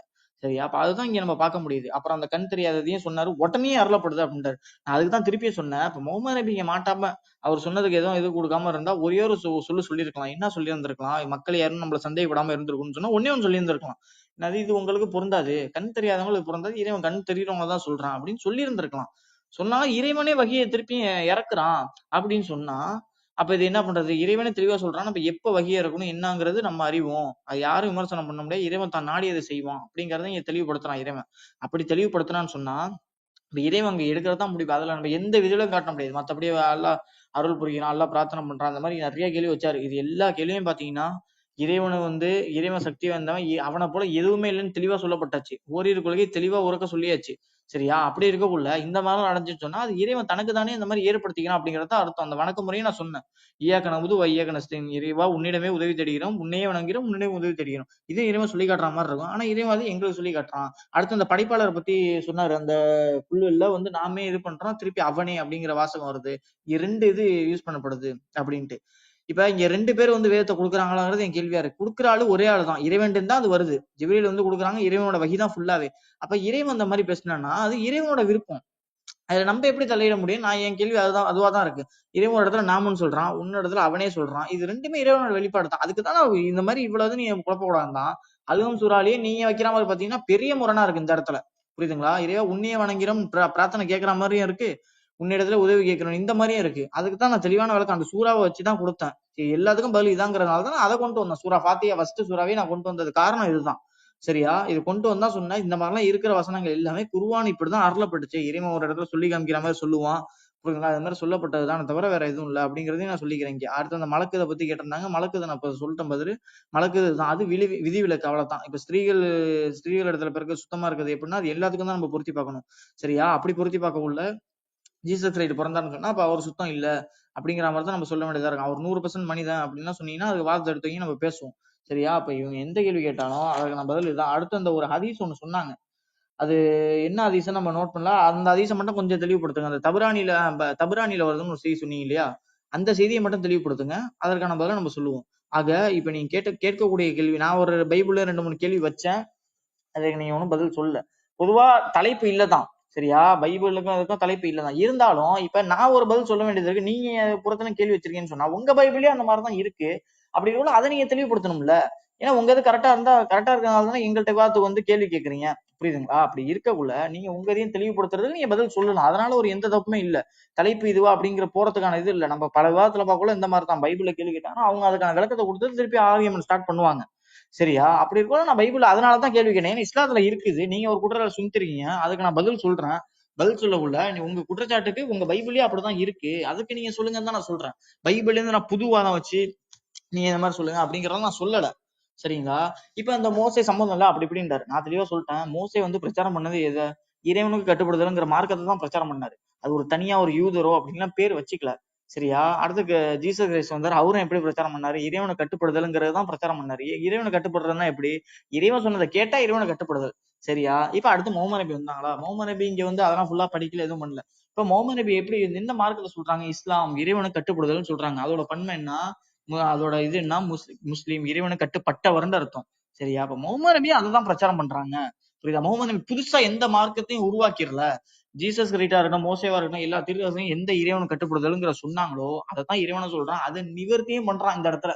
அதுதான் இங்க ரொம்ப ஒரு முக்கியமான விஷயம். இந்த மார்க்கத்தை நம்ம முழுமை பெற்றோம், இந்த இதுக்கு மேல எந்த ஒரு மார்க்கமும் வராது அப்படிங்கறது இது பண்றோம் அப்படின்ட்டு. இதனாலதான் அந்த காலத்து யூதர்கள் கூட கேட்டாங்க உமர் அலிட்ட, இந்த ஒரு வசனம் அருளப்பட்டுச்சுன்னு சொன்னா நாங்க அதை பெருநாளா கொண்டாடி இருப்போம், என்ன வசனம் உமர் அலி கேட்கறாங்க. அப்ப சொல்றாங்க இந்த மார்க்கத்தை நான் முழுமைப்படுத்தி விட்டேன் அப்படிங்கிற அந்த வசனம் தான் அப்படிங்கிறது. அப்ப அவங்க தெரிஞ்சிருந்தாங்க இந்த வசனம் எவ்வளவு முக்கியம் அப்படிங்கறத அவங்க தெரிஞ்சிருந்தாங்க, புரியுதுங்களா? அது உங்களுக்கு தெரியல. அதனாலதான் நான் கேட்டேன், ஏன் உங்க மார்க்கம் முழுமைப்பட்டுச்சா இல்லையா, உங்க மார்க்கத்தின் பேர் என்னான்ட்டு. இவர் சொன்ன மாதிரி அடிச்சுட்டு போனார் நிறைய, நீங்க அதுக்கெல்லாம் எந்த ஆதாரம் எல்லாம் காப்பி அடிச்சுச்சு அப்படி இப்படின்னு சொன்னாரு.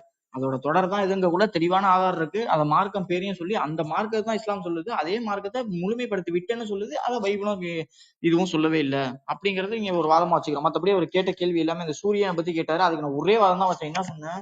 ஒரு இது விஷயத்துக்கு வெளிச்சத்தை காட்டுறோம்னு சொன்னா அது எவ்வாறு இருக்கும்? வழிக்காண்டி தான் காட்டுவோம், சரியா? அந்த வழியை தான் இறைவனோட வழியை தான் சொல்லுது, அதை தான் இறைவன் சொல்றான், இறைவன் ஒளியா இருக்கான்ட்டு, புரியுதுங்களா? அந்த இதை பத்தி பேசினாங்க, அந்த ஒரு ஜெய்தூன் இதை பத்தி, அதை நான் தெளிவா சொன்னேன். ஜெய்தூன் இது இருக்கட்டும், அது எப்படி எரியுதுங்கிறது மக்கள் எல்லாத்துக்குமே தெரிஞ்சதுதான். அதை இறைவன் உதாரணம் மூலமா எரியுது, இப்படிதான் எரியும், இது மூலயமா தான் எரியும் அப்படிங்கிற இது பண்றான். அதற்கான உதாரணம் இந்த மாதிரி எரியுது இல்லையா, அந்த பிரகாசம், அதுதான் இறைவனோட இது அப்படின்னு சொல்றான். இதை வச்சுக்கிட்டு அது இதால எரிஞ்சிச்சுன்னு சொன்னா அப்ப இறைவனுக்கு இது பலவீனம் இருக்கு அப்படிங்கறத நம்ம இது பண்ண முடியாது, சரி? அதையும் இங்க ஒரு வாதமா வச்சு இவர் கேட்கக்கூடிய எல்லாமே இஸ்லாத்தோட வழக்கம் அப்படித்தான், அதையே வச்சு ஒரு விமர்சனம் பண்ணா நம்ம ஒண்ணும் பண்ண முடியாது, சரிங்களா? இதற்கான பதில் எல்லாத்துக்கும் இந்த பதில் தான், சரியா? இதை சொல்லி நம்ம இதை முடிக்கிறோம். கரண் பிரதர் ஆரம்பிக்கலாமா? Hello Karan brother. Okay brother, அவர் ஒரு நிமிஷத்துக்கு முன்னுக்கே முடிச்சிடா, நீங்க ஆரம்பிங்க. இது கடைசி சுற்று தானே, என்னுடைய கடைசி வாய்ப்பு தானே இல்லையா? இதுவும் கூட கடைசி சுற்று, அதுக்கப்புறம் அவர்கிட்ட கடைசி, அதோட சரி. சரி, ஓகே, நான் ஆரம்பிக்கிறேன். டைம் ரீஸ்டார்ட் பண்ணிக்கோங்க. ஓகே, நம்ம இப்போ ஒரு இறுதி கட்டத்துக்கு வந்திருக்கிறோம். எனக்கு நீ அடுத்து பேச வாய்ப்பு கிடைக்காது. ஆகையால் பேசின விஷயங்களுக்கான தொகுப்புரை நம்ம பார்ப்போம். முதலாவது அல்லாஹ் ஒரு பேகன் காட் அப்படிங்கிறதான விஷயத்தை நான் வைத்திருந்தேன். அதற்கு இப்ப இவர் கடைசியாக இவர் சொன்ன பதில் என்னன்னு கேட்டீங்கன்னா, காப்பி எடுத்தாட்டி இவங்க சொல்றாங்க. நான் என்னுடைய ஆர்குமெண்ட் ரொம்ப முக்கியமா நீங்க கவனிக்கணும். கவனிக்காம ஏதோ நீங்க சம்மந்தம் இல்லாம பேசிட்டு இருக்க கூடாது. நான் என்ன சொன்னேன்னா, குரோஷிகள் காலங்காலமாக பின்பற்றி ஒரு பேகன்ஸ் ஆராதனை முறைமையை இஸ்லாம் கூறக்கூடிய இறைவன் அங்கீகரித்திருக்கிறார் அப்படிங்கிற விஷயத்த நான் சொன்னேன். அவங்களுடைய பேகன்ஸ் ஆராதனை முறைமையில ஒண்ணு என்னன்னு கேட்டீங்கன்னா, இந்த சபா மர்வா அப்படிங்கிறதான இந்த ஓட்டம், இது இசாபு நாயிலா அப்படிங்கிறதான சிலைகளுக்காக இக்ராம் அணிந்து கொண்டு அவங்க சுற்றிட்டு வந்தாங்க. அப்போ இதுதான் அவங்களுடைய வழக்கம். அவங்களுடைய வழக்கம் இப்படி இருக்கும்போது இது மிக தெளிவான பேகன்ஸ் ஆராதனை முறை. தேவன் எங்களுடைய இறைவன் எங்கேயுமே இதை அனுமதி கொடுக்கவில்லை. இப்படி ஒரு ஆராதனை முறை இருக்குன்னு சொல்லிட்டு அனுமதி கொடுக்கல அப்படிங்கிற ஆர்குமெண்ட் நான் தெளிவா வச்சிருந்தேன். அதுக்கு இவர் சொன்ன விஷயம் என்னன்னா, காபா இப்ராஹிம் நபி கட்டினார், இஸ்மாயில் அங்க இருந்தாரு, அவங்க சொல்லி கொடுத்து அப்படின்னு சொல்றாரு. இது பிற்காலத்துல கட்டுக்கதை. இந்த கட்டுக்கதை நாங்க எதுக்கு நம்ம கேட்கிறேன். இஸ்லாத்துக்கு முன்பு, அதாவது முகமது நபிக்கு முன்பு இப்படி ஒரு நம்பிக்கை இருந்தாட்டி யாருக்கும், ஏன் இவங்களுக்கே இல்லையே. முக்கியமான விஷயம் இந்த இந்த ஆராதனை முறைமை பின்பற்றின இவர்களுக்கு கூட இந்த நம்பிக்கை இல்லை. அவங்களே நம்பாத ஒரு கதையை அவர்கள் மீது திணிச்சு புதுசா உருவாக்கப்பட்ட ஒரு விஷயம் தான் இது. இது கெட்ட கதை. அவங்களே நம்பாதது. இந்த குறைஷிகளே நம்பாதது. இந்த ஆராதனை வழிபாட்டு முறை யார் பின்பற்றினாங்களோ அவங்களே நம்பல. இது இப்ராஹிம் இப்படி வந்தாரு, எங்க காபாவை சுட்டினாரு, இது என்னது புனரமைத்தாரு, ஆகார் இப்படி ஓடுனாங்க, இப்படி இவங்க நம்புனாங்களா? நம்பி இருந்த இவங்க வெறுக்க வேண்டிய அவசியம் இல்லையே. உங்களுக்கு விஷயம் புரியுது. அப்ப அவங்களுக்கு இல்லாத ஒரு நம்பிக்கை. இது பேகன்ஸ் ஆராதனை முறை. தேவன் இப்படி ஒரு கட்டளை, இப்படி ஒரு ஆராதனை முறையை பின்பற்றும்படிக்கு எங்கேயும் சொல்லவே இல்லை. தேவன் சொல்லும்போது உபாகமத்துல என்ன சொல்கிறாருன்னா, உபாகமம் 6வது அதிகாரம் 14ஆம் வசனத்தில், உன் தேவனாகிய கர்த்தருடைய கோபம் உன்மேல் மூண்டு உன்னை பூமியில் வைக்காமல் அழித்து போடாதபடிக்கு உங்களை சுற்றிலும் இருக்கிற ஜனங்களின் தேவர்களாகி அந்நிய தேவர்களை பின்பற்றாதிருப்பீர்களாக. பேகன்ஸ் ஆராதனை முறைமை பின்பற்றக்கூடாது என்று மிக தெளிவாக தேவன் நமக்கு கட்டளை கொடுத்திருந்தார். இது யூதர்களை பின்பற்றினதல்ல, இது கிறிஸ்தவர்கள் பின்பற்றினதல்ல, சம்பந்தமே இல்லாத குரோசிகள் பின்பற்றின ஒரு பேகன் ஆராதனை முறைமை அப்படிங்கிறதான விஷயத்தை பார்த்தோம். அடுத்து அல்லாஹ்வினுடைய ஒளியினுடைய உவமையை பார்த்தோம். அதுல இன்னும் சாகிர் நாய்க்கு பேசினவருடைய நிலைப்பாடு இவர் இன்னும் சொல்லவே இல்லை. அது ஏன் சொல்லல நமக்கு இன்னும் புரியல. அடுத்து அந்த ஒளியினுடைய உவமை குறித்து அல்லாஹ் எப்படி ஒளியாக இருக்கிறான், அப்படி அல்லாஹ் எப்படி எரிகிறான் அப்படின்னு கேட்டீங்கன்னா, அல்லாஹ் ஒளியாக எரிவதற்கு வேறொரு சோர்ஸ்ல இருந்து எரிபொருள் வருகிறது. அதாவது ஜெய்தூன் மரத்திலிருந்து வரக்கூடிய எண்ணெயினால் அல்லாஹ் எரிகிறான். இது ஒரு உவமை. அல்லாஹ் தன்னை ஒளியாகவும் அந்த ஒளிக்கு உவமையாட்டி சொல்றான். ஒளி எப்படி வருது அப்படிங்கிறதுக்கு உவமையாட்டி சொல்றான். ஒளிங்கிறது உவமை, அந்த உவமைக்கு உவமையாட்டி அல்லாஹ் சொல்லக்கூடிய விஷயம். அப்போ என்ன சொல்றான், நான் சுயமாக பிரகாசிக்கிறவன் அல்ல, வேறொரு சோர்ஸ்ல இருந்து வரக்கூடியதான எரிபொருள் மூலம் தான் நான் பிரகாசிக்கிறேன் அப்படிங்கிறதுக்கு அல்லாஹ் அந்த உவமையை சொல்கிறார் அப்படிங்கிற விஷயத்தை மேற்கோள் காட்டியிருந்து சம்பந்தமே இல்லைன்னு சொல்றாரு. அல்லாஹ் தான் சம்பந்தப்படுத்தி பேசினாரு. அதே வசன் நான் தன்னுடைய ஒளிக்கு உதாரணம் கொடுத்து பேசினது ஜெய்தூன் மரத்திலிருந்து வரக்கூடிய எண்ணெயின் மூலம் தான் பிரகாசிக்கிறேன் அப்படின்னு பேசினது அல்லாஹ். சம்மந்தப்படுத்தி பேசின அல்லாஹ் கிட்ட தான் நீங்க போய் பேசணுமே தவிர எங்கிட்ட பேசுகிறதுனால யாதொரு பிரயோஜனமும் இல்லை அப்படிங்கிறதான விஷயத்தை நான் சொல்லிக் கொள்கிறேன். மேலும் அல்லாஹ் இப்ப அல்லாஹ்வுக்கு மூதாதையர்கள் இருக்கிறார்கள் அப்படிங்கிற விஷயத்தை பார்த்தோம். குர்ஆனுடைய 3வது அதிகாரம் 180, 57, 10 ஆகிய வசனங்கள் அடிப்படையில பார்க்கும்பொழுது வானங்கள் மற்றும் பூமியில் இருக்கும் அனைத்துக்கும் அனந்தர பாத்தியதை அல்லாஹ்வுக்கு உரியதே அப்படிங்கிற விஷயத்தை நம்ம பார்த்தோம். அதாவது ஹெரிட்டேஜ்னு சொல்லும்போது மூதாதையர்களுடைய சொத்து எனக்கு வருகிறதுனுடைய பேர் தான் ஹெரிட்டேஜ் அப்படின்னு நான் சொல்லுவேன். இது அப்போ அல்லாஹ் தன்னை குறித்து சொல்லும்போது ஹெரிட்டேஜ் மிக தெளிவான வசனங்கள் குர்ஆன் சொல்லுது. எந்த விதமான கோணலற்ற மிக தெளிவான வசனங்கள் அப்படின்னு சொல்லும்போது ஹெரிட்டேஜ்னா ஹெரிட்டேஜ் தான், அதுதானே அர்த்தம் இல்லையா? அப்போ அல்லாஹ்வுக்கு மூதாதையர்களுடைய சொத்து அல்லாஹ்வுக்கு கிடைக்கிறது அப்படிங்கிற போது அல்லாஹ் குமாரனாக காணப்படுகிறான். அல்லாஹ்வுக்கு மூதாதையர்கள் இருக்கிறார்கள் அப்படிங்கிறது தெளிவு. அடுத்து மேலும் நம்ம 6வது அதிகாரம் 51ஆம் வசனம், 6வது அதிகாரம் 70ஆம் வசனத்தின் அடிப்படையில் அல்லாஹ் பரிந்துரை செய்யக்கூடியவன் அப்படிங்கிறத எவிடன்ஸ் வச்சோம். அப்ப இவர் ஒரு ஹதீஸ் எடுத்துட்டு வந்தாரு. அந்த ஹதீஸ் இதுக்கு முரணா நிக்குது, இவர் மேற்கோள் காட்டக்கூடிய சப்ஜெக்டுக்கு முரணா நிக்குது அப்படிங்கிறத ஆர்குமெண்ட் வச்சோம். எந்த பதிலுமே சொல்லல. அதுக்கு பதிலாட்டு அல்லாஹ் பாதுகாப்பு அளிப்பவன் இருக்கட்டும், யாராவது இல்லைன்னு மறுத்தாங்களா? அந்த வசனத்துல அப்படி இருக்குது. அல்லாஹ் யாரிடத்தில் பரிந்து பேசுவானுங்கிறதா நம்முடைய கேள்வி. பாதுகாப்பு அளிக்கட்டும், பரிந்து பேசிட்டு யாரிடத்துல பேசுவான், அதுக்கு எனக்கு பதில் சொல்லுங்க. அதான் நம்ம கேள்வி. அதுதான் என்ன கேள்வி கேட்டோமோ அதுக்கு பதிலாக வேற சம்மந்தம் இல்லாம கோல் போஸ்ட மாற்றி நீங்க பதில் சொல்லுகிறது பதில் ஆகாது என்பதை உங்களுக்கு தெரிவித்துக் கொள்கிறேன். அதே போல குர்ஆனுடைய 64:8 அதிகாரத்தை மேற்கோள் காட்டி 2 பேர் இருக்காங்க அப்படிங்கிற விஷயத்த நம்ம பேசியிருந்தேன். அதுக்கு இவர் என்ன சொல்றாரு, அதாவது இந்த வசனம், அதாவது நீங்கள் அல்லாஹ்வின் மீதும் அவருடைய தூதன் மீதும் நாம் இறக்கி வைத்த ஒளியின் மீதும் ஈமான் கொள்ளுங்கள் அப்படின்னு சொல்லிட்டு பேசக்கூடிய நபர் இறைவனாகவும் அவர் வேறொரு இறைவனை மேற்கோள் காட்டுவதாகவும் பேசியிருக்கிறார் அப்படிங்கிற எவிடன்ஸ் வச்சிருந்தேன். அவருக்கு எந்த பதிலுமே அவர் சொல்லவே இல்லை. அதே மாதிரி 6வது அதிகாரம் 99ஆம் வசனத்தை மேற்கோள் காட்டி அவனே வானத்திலிருந்து மழை இறக்கினான், அதை கொண்டு எல்லா வகையான பொருட்புண்டுகளை நாம் வெளியாக்கினோம், அவன் எனக்கு 5 ரூபாய் தந்தான், அதை கொண்டு நான் மிட்டாய் வாங்கினேன்னு சொன்னா இங்க மிக தெளிவாக 2 பேர் இருக்காங்கிறது மிக தெளிவு. இதுக்கும் அவர் எந்த விதமான பதில சொல்லவில்லை. மேலும் அல்லாஹ் பிரேயர் செய்கிறான், ஜெபம் செய்கிறான் அப்படிங்கிற எவிடன்ஸ் வச்சு 33:56, அதே போல ஹதீஸ் அடிப்படையில ரியாத் அல் சாலிஹின் ஹதீஸ் 1387, திருமதி ஹதீஸ் 2685, மேலும் அல் அடாப் அல் முஃப்ரட் ஹதீஸ் 645. இந்த ஹதீஸ்கள் அடிப்படையில் அல்லாஹ் பிரேயர் செய்கிறான். அந்த ஹதீஸ்ல என்ன சொல்லப்படுகிறது என்றால், யார் எனக்காக ஒருமுறை, அதாவது முகமது நபிக்காக யார் ஒருமுறை பிரார்த்தனை செய்கிறாரோ அவருக்காக அல்லாஹ் 10 முறை பிரார்த்தனை செய்கிறார் அப்படின்னு சொல்லிட்டு அல்லாஹ் வாக்குமூலம் கொடுக்கக்கூடிய விஷயத்தை நம்ம பார்த்தோம். மேலும் பொந்தில் இருக்கும் எறும்புகளோடு கூட அல்லாஹ் சப்ளிகேட் மண்டாடுகின்றன அப்படிங்கிற விஷயத்த பார்த்தோம். எந்த பதிலுமே நண்பர் சொல்லவில்லை அப்படிங்கிற விஷயத்த நம்ம நம்ம பார்க்க முடியும். மேலும் அல்லாஹ் வந்து தனித்தவன் கிடையாது. அல்லாஹ்வுடன் படைக்கப்படாமல் சில விஷயங்கள் இருக்கிறதாகவும் இதே புகாரி ஹதீஸ் மற்றும் திருமதி ஹதீஸ் சொல்லுகிற ஒரு விஷயத்தை நம்ம பார்த்தோம். புகாரி ஹதீஸ் 75-53 ஹதீஸ்ல நம்ம பார்க்கும் பொழுது அல்லாஹ் படைப்பினங்களை படைக்கும் முன்பு ஒரு புத்தகத்தில் எழுதினான் அப்படின்னு சொல்லப்படுகிறது. அப்போ படைப்புங்கிற விஷயம் ஆரம்பிக்கும் முன்னாடி ஒரு புத்தகத்தில் எழுதணும்னா நிச்சயமாகவே அந்த புத்தகம் படைக்கப்படாதது அப்படிங்கிறது நமக்கு மிக தெளிவாக புரிகிறது. மேலும் திருமதி ஹதீஸ் 3109 3109வது ஹதீஸ்ல பார்க்கும் பொழுது அந்த ஹதீஸில் சொல்லப்படக்கூடிய விஷயம் என்னது?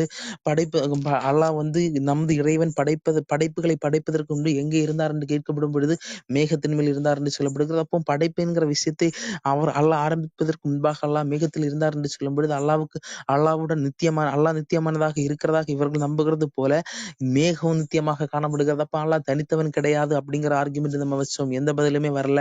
அதே போல அல்லாஹ்வுடைய அறியாமையை நம்ம மேற்கோள் காட்டி பேசியிருந்தோம். அதாவது ஒரு குருடனுக்கு தெரிந்தது கூட அல்லாஹ்வுக்கு தெரியவில்லையே அப்படிங்கிற விஷயத்தை நம்ம மேற்கோள் காட்டி வைத்திருந்தோம். அதுக்கு அவர் சொன்ன பதில் என்னன்னா, அது அல்லாஹ்வினுடைய விருப்பம் அப்படின்னு சொல்றாரு. ஆமா, அல்லாஹ் வந்து தப்பா வசனம் இறக்குவாரு. இவங்க மனிதர்கள் வந்து சரி பண்ணி கொடுப்பாங்க. இதுதான் அல்லாஹ்வினுடைய பலவீனம். இதுதான் இழுக்க. அதாவது இது வந்து மனிதர்கள் தேவன் மனுஷனாக வருவார் அப்படின்னு சொல்றதே தப்பான விஷயம் அப்படின்னு சொன்னா, இது அதை விட எவ்வளவு பெரிய தப்பா இருக்கிறது? உங்களுடைய வார்த்தைக்கு நீங்கள் முரண்பட்டு பேசுறீங்க அப்படிங்கிற விஷயத்தை நம்ம வைத்திருந்தோம். எந்த பதிலுமே வரவில்லை அப்படிங்கிற விஷயத்தை பார்க்க முடியும். அடுத்து மூசாவுக்கு தெரிந்தது கூட அல்லாஹ்வுக்கு தெரியவில்லை அப்படிங்கிறதுக்கான லாஜிக்கான கேள்வி நான் என்ன கேட்டிருந்தேன்னா, மூசா நபி அல்லாஹ்வை குறித்து எப்படி நம்பினார் அப்படிங்கறதா என்னுடைய முக்கியமான கேள்வியா இருந்தது. அதுக்கு இவர் பதில் சொல்லவே இல்லை. அதாவது அவர் மூசா நபி என்கிறது ஒரு மிகப்பெரிய சமுதாயத்தினுடைய ஒரு இறை தூதர். அந்த சமுதாயத்தை நேர்வழி காட்டக்கூடியவர். அப்ப அவருக்கு இறைவனை குறித்த நம்பிக்கை எப்படி இருக்கணும்? என்னுடைய இறைவன் ஒரு விஷயத்தை சொன்னால் அதுதான் கரெக்டா இருக்கும் அப்படிங்கிற முடிவுக்கு வந்திருக்கணும். ஆனா மூசா நபி அப்படி ஒரு முடிவுக்கு வரவில்லை. அப்படி ஒரு முடிவுக்கு வராததை அல்லாஹ் வந்து மூசா நபியை கண்டிக்கவும் இல்லை. அப்படியானால் இதுல இருந்து என்ன புரிகிறது? மூசாவினுடைய நம்பிக்கை மிக சரியாக காணப்பட்டது, அல்லாஹ்வினுடைய அறிவு குறைபாடாக தான் காணப்பட்டது அப்படிங்கிறதா இந்த இடத்தில் தெளிவாக நமக்கு புரிந்து கொள்ள முடிகிறது. காரணம், மூசா நபி என்ன நினைத்தாரோ அதன்படிதான் அல்லாஹ் வந்து செயல்பட்டும் இருக்கிறான். எப்படி ஆரம்பத்தில் இருந்து என்னது 50 வேளை தொழுகை குறைத்து கொடுக்கக்கூடிய விஷயம் மூசா நபியினுடைய செயல்பாட்டின் மூலம் நடந்தது அப்படிங்கிற விஷயத்தை நம்ம பார்த்தோம். எந்த பதிலும் வரவில்லை. அதே போல அல்லாஹ் வந்து மூசா நபியிடம் பலவீனமாக இருக்கிறான் அப்படிங்கிற விஷயத்த நம்ம வச்சிருந்தோம். அதுக்கு இவர் சொன்ன பதில் என்னன்னா, அது விதிவிலக்கு அப்படிங்கிற ஒரு பதில சொன்னார். விதிவிலக்குங்கிறதுக்கு இவர் ஆதாரம் மட்டும் மேற்கோள் காட்டின பைபிள் வசனம் என்னன்னு கேட்டீங்கன்னா, ஸ்திரீனிடத்திலிருந்து பிறக்கிற மனுஷன் எந்த மனுஷனும் சுத்தவான் இல்லையே, ஆனா இயேசு சுத்தவான் என்று பரிசுத்தர் என்று பைபிள் சொல்லப்படுகிறது. அப்ப இது விதிவிலக்கான நீங்க புரிஞ்சுக்கிடுவீங்க. அதே மாதிரிதான் இங்க விதிவிலக்காட்டு புரிந்து கொள்ளணும் அப்படின்னு நீங்க சொன்னீங்க. ஃபைன், நம்ம அப்படி இப்ப எடுப்போம். அல்லாஹ் இந்த சப்ஜெக்ட்ல என்னெல்லாம் வருது? யார் மலக்குகளுக்கு விரோதியா இருக்கிறானோ அவன் அல்லாஹ்வுக்கு விரோதியா இருக்கிறான் அப்படின்னு குர்ஆன் சொல்கிறது. அல்லாஹ் போட்ட கட்டளை நிறைவேற்றக்கூடியவர்களாக இருக்கிறார்கள். அதில் எந்த குறைகளையும் எந்த விதமான குறைகளையும் ஏற்படுத்த மாட்டார்கள் என்று சொல்லக்கூடிய விஷயத்தை இருக்கிறது. அப்போ இந்த வசனங்களை மீறி மூசா நபி என்ன செய்கிறார்? இது அடிச்சு அல்லாஹ் அனுப்புற ஒருவரை அடிச்சு அனுப்புறார் அப்படின்னா, நபிமார்களுக்கு இது இறைதூதர்களை வந்து எப்படி வேணாலும் இடப்படலாம். அல்லாஹ் வந்து மதிக்காமலே இருக்கலாம். அல்லாஹ் ஒருவரை அனுப்புறாருன்னா அனுப்புனவருக்கு மதிப்பு கொடுத்திருக்கணும். அதை உயிரை கைப்பற்ற அந்த மலக்கை வந்து கண் பிதுங்குற அளவுக்கு அடிச்சு அனுப்புறாருன்னா அல்லாஹ்வை 10 பைசைக்கு கூட மதிக்கல அப்படிங்கறத இந்த இடத்துல தெளிவாக இது எப்படி விதிவிலக்க எடுக்க முடியும்? அப்போ நபிமார்கள் அல்லாஹ் வந்து மதிக்காமல் என்ன வேணாலும் பண்ணலாம் அப்படின்னு நீங்க சொல்ல வாரீங்களாங்கிறத நீங்க தெளிவுபடுத்தணும். அதே போல அல்லாஹ் வந்து சைத்தானுடைய அல்லாஹ் வந்து வாக்குறுதி கொடுக்கிறார். நபி வந்து வழி தவிர போகவே இல்லை. சைத்தான் கூட எந்தவித தொடர்புகள் இருந்து வாக்குறுதி கொடுக்கும் பொழுது இல்ல, அந்த வசனத்தை ஊடுருவி கொண்டு சைத்தான் வந்து குர்ஆனுக்குள்ளே புகுந்திருக்கிறான் அப்படிங்கிற விஷயத்தை மேற்கோள் காட்டியிருந்தேன். எந்த பதிலுமே வரல. தப்ரானி ஹதீஸ் 12450, அல் பசார். ஓகே பிரதர், நீங்க துவங்கலாம். இதோட டைம் லாஸ்ட் முடியுது. சரி, ஓகே, லாஸ்ட் உரை. சரி, இப்போ நான் வந்து குர்ஆன் தொகுக்கப்பட்டதை வந்து நான் தெளிவுபடுத்தினேன். சரிங்களா? இதுல வந்து நான் ஃபுல்லா நிரூபிச்சு காட்டினேன். குர்ஆன்ல எந்த ஒரு இடைச்சர்களும் இல்லை. அதோட ஓசை கூட இந்த இடத்துல கொஞ்சம் சவுண்டு கம்மி பண்ணி தான் உச்சரிக்கணுங்கிறதுக்கும் எல்லா புத்தகமும் இருக்கு, ஒவ்வொரு எழுத்துக்கும் அப்படிங்கிறதையும் நம்ம இது பண்ணோம். அதே மாதிரி புகாரிக்கு எந்த செய்தியா இருந்தாலும் மூதப்பிரதி இருக்கு. எந்த ஹதீஸையும் நம்ம எந்த இடைச்சர்களும் பண்ண முடியாது. எப்படி இடைச்சல்கள் பண்ணாலும் அதை 2 நிமிஷத்துல கண்டுபிடிச்சிருவாங்க அப்படிங்கறத நம்ம தெளிவுபடுத்தணும். சரிங்களா? இப்ப இஸ்லாமியோட அடிப்படை எவ்வளவுனா இவ்வளவு தெளிவா இருக்கு. சரிங்களா? அப்ப நம்ம என்ன கேள்வினா, இங்க இதுதான் இறைவேண்டுதலுக்கான ஆதாரம். ஏன்னா கிறிஸ்தவத்துல நம்ம பார்க்க எவ்வளவு சொல்றாரு, பவுலா ஒரு கருத்தை அடிச்சு விட்டு போறாரு, கருத்தர் சொல்லாம ஏன் அபிப்பிராயத்தை சொல்றான் அப்படின்ட்டு. அதுவும் அந்த விதத்துல இருக்கதான் செய்யுது. ஹலோ இது முடிவரை புதிய ஆர்குமெண்ட் வைக்க முடியாது. சரி, ஓகே. புரியுதா? அப்ப இப்படி இருக்கக்குள்ள இதுல நம்ம என்ன தெரியுதுன்னா, வேற எப்படிதான் பாதுகாக்க முடியும்? ஒரு இறைவேதனா அது இப்படி பாதுகாப்புக்கு உட்பட்டது இப்படிதான் இருக்கணும் அப்படிங்கிறதுக்கு இஸ்லாத்தோட குர்ஆன் ஹதீஸ் ஒரு சான்று. அப்ப இதையும் தாண்டி வேற எப்படிதான் பாதுகாக்கிறதுனா, இறைவனே நேர்ல ஒவ்வொருதும் காட்சி அளிச்சாதான் உண்டு. அந்த மாதிரிதான் நம்ப முடியும். அப்படி இல்லைன்னு சொன்னா அதற்கான முகாந்திரம் இல்லைன்னு சொன்னா, இந்த சட்டங்கள், இந்த சங்கிலி தொடர் இருக்கு இல்லையா, அல்லாஹ்வுடைய தூதர்ட்ட இருந்து இறைவன்கிட்ட இந்த சங்கிலி தொடர், இதுதான் வரலாற்று சான்று. ஒவ்வொரு 5 லட்சம் மக்கள் பாதுகாக்கப்பட்டது இதுதான். சரியா? அப்ப இதுவே ஒரு சான்று, இது இறைவேதங்கிறதுக்கு. அதே மாதிரி நான் நிறைய காரணங்கள் சொன்னேன். அது எல்லாமே பாத்தீங்கன்னா இது இறைவேதம் தான் அப்படிங்கறத நிரூபிக்குது. மோகனை படிக்க தெரியாத ஒருத்தங்க இவ்வளவு இட்டுக்கடி இருந்தாங்கன்னு சொன்னா எல்லாத்துலயும் மாட்டியிருப்பாங்க அப்படிங்கறதை நம்ம தெளிவுபடுத்தணும். சரியா? சரி, இதெல்லாம் ஒரு பக்கம் இருக்கட்டும். இப்ப அடுத்து அந்த இப்ராஹிம் நபி பத்தி பேசினாரு. சரி, அதை இப்பயுமே அவர் திருப்பி அந்த சான்றை வைக்கவே இல்லை. இதுல இருந்து அவர் அந்த சான்றை எடுத்தாருங்கிறது தான் நம்ம கேள்வி. புரியுதா? அவங்க அந்த மாதிரி ஓட்டுனது எல்லாமே இருக்கட்டும். நான் தான் தெளிவா சொன்னேன், இறைவன் அந்த கோட்பாட குர்ஆன்ல தான் சொல்றான். இங்கே குர்ஆனை வச்சுதான் பேசி ஆகுது. சரியா? குர்ஆனை வச்சு பேசக்குள்ள குர்ஆன் அங்க ஒரு இதை கத்து கொடுத்துருக்கான், எப்படி வணங்கணுங்கிறதையும் இறைவன் கத்து கொடுத்துருக்கான். அந்த மாதிரி வணங்கிட்டு வரக்குள்ள அவங்க சிலையை வச்சுட்டாங்க. அப்ப ஒன்னும் அந்த காபாக்குள்ள போகல, இப்ராஹிம் இஸ்மாயில் சிலையை அவங்க வச்சதா தான் அந்த செய்தி வருது. அவங்களே எந்த அறிவிப்பாளர் அந்த மாதிரி அறிவிக்கிறாங்க அப்படின்னு நீங்க சொன்னீங்களோ, அந்த அறிவிப்பாளர் தான் அறிவிக்கிறாங்க இப்ராஹிம் நபி இஸ்மாயில் நபி வந்து அந்த அம்பு எறிவங்களா அவங்க வச்சிருந்தாங்கன்ட்டு. அப்ப அதோட கூட சொன்னாங்க அவங்க என்னைக்குமே அந்த மாதிரி குறிப்பாக்குறவங்களா இருந்தது இல்ல அப்படின்ட்டு. சரியா? அப்ப இதுல என்ன தெரியுது, அவங்களையும் இவங்க பிற்காலத்துல சிலை வழிபாடு ஏற்படுத்தப்பட்டது, அந்த வணக்க முறையோட கலந்துருச்சு, அதான் அல்லாஹ் சரிப்படுத்தினாங்க. அப்படி சரிப்படுத்தலன்னு சொன்னா அதற்கான சான்றை நீங்க உடனே தெளிவா நிரூபிச்சு காட்டுங்க அப்படின்னும். சரியா? அவங்க அதை சொல்லல.